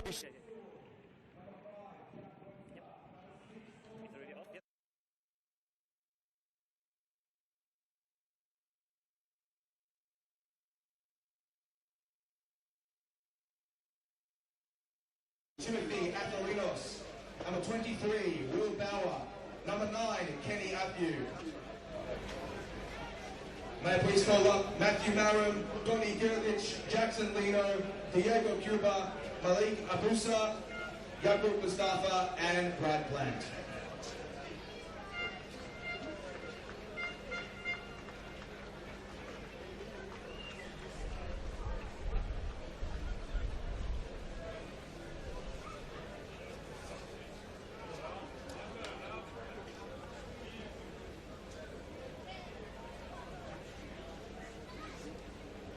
Now to present the champions' medals, we please welcome from Shino, Rustu Shino.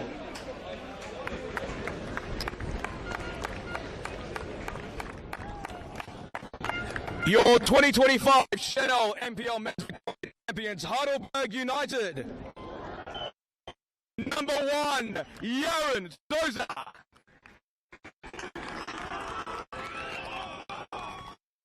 Number 3, Number 4, Jamal Ali.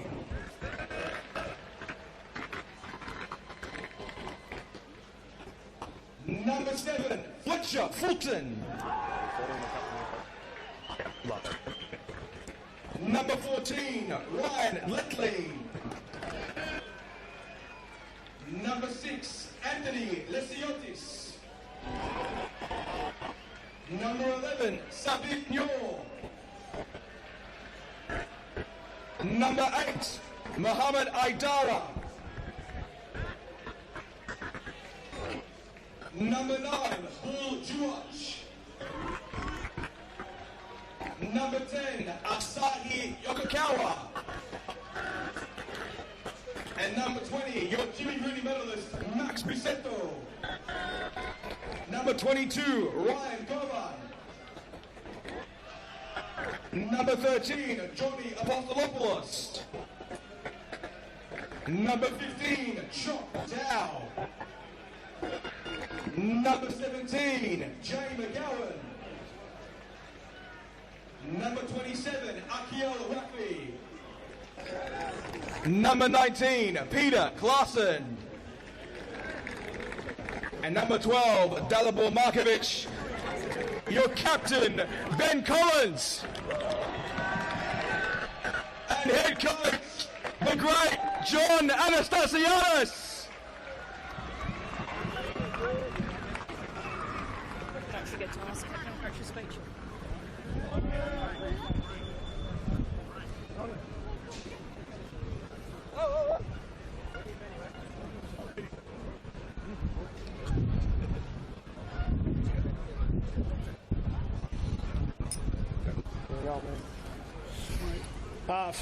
First of all, Dandenong to come from 6 and make the grand final and beat 3rd and 1st is a great achievement in itself. So congratulations, and I think a round of applause for your efforts this season.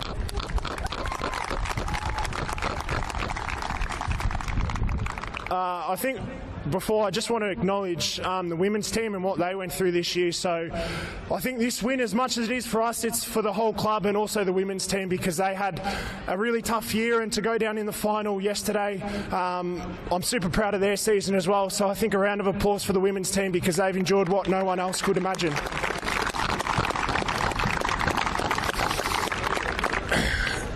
So Heidelberg, from Steve the President and everyone on the board, and the amount of effort and work that you put in behind the scenes definitely doesn't go unnoticed by all the players. So I want to thank you, and this win's for you, and I hope we can celebrate as well with all our amazing fans that have supported us the whole season. And to finish it on a night like tonight in front of many thousands of people, it's an awesome achievement. So I want to just thank our fans that come every week. And now for the fun part, our boys, we've trained and put in as much hard work as anyone else this season, and now we get a reward for it. So I'm super proud of you, but we got one more to go in 3 weeks' time. So we lift this, and hopefully in 3 weeks we lift the Oz Cup as well.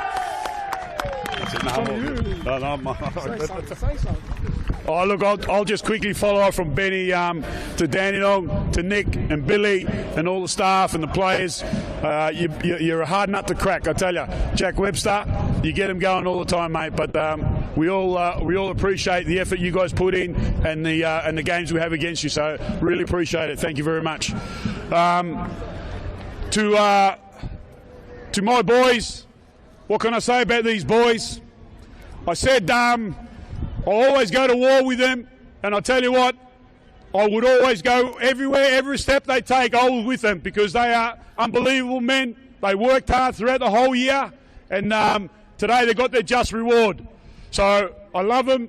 They're top people, and I think we all should applaud them for what the efforts have done this year. To my staff, I tell you what, a coach is not good if his staff isn't good, and the staff are brilliant. From Savas, who the assistant, Con, the analysis, Brody, the goalkeeping coach, Owen, the physio, Nick Delianis, the recruiter, mate, he's everywhere. He's everywhere, Nick. So I love yous all. Thank you to the president, Steve, and all the board. They've been next to us all throughout the year. Well, we've got, like Benny said, we've got one to go. We want everyone there together in 3 weeks' time. And finally, to the supporters. The supporters, without you, there's no club. So thank you very much. Stay with us. More to come. Thank you.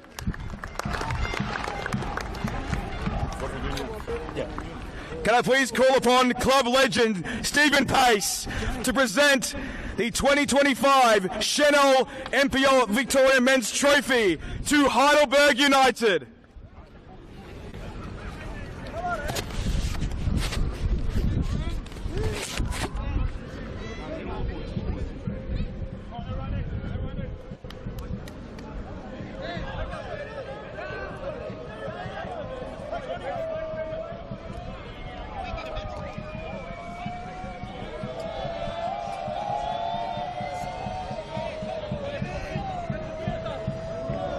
Your 2025 Chanel NPL Men's Victoria Champions, Heidelberg United.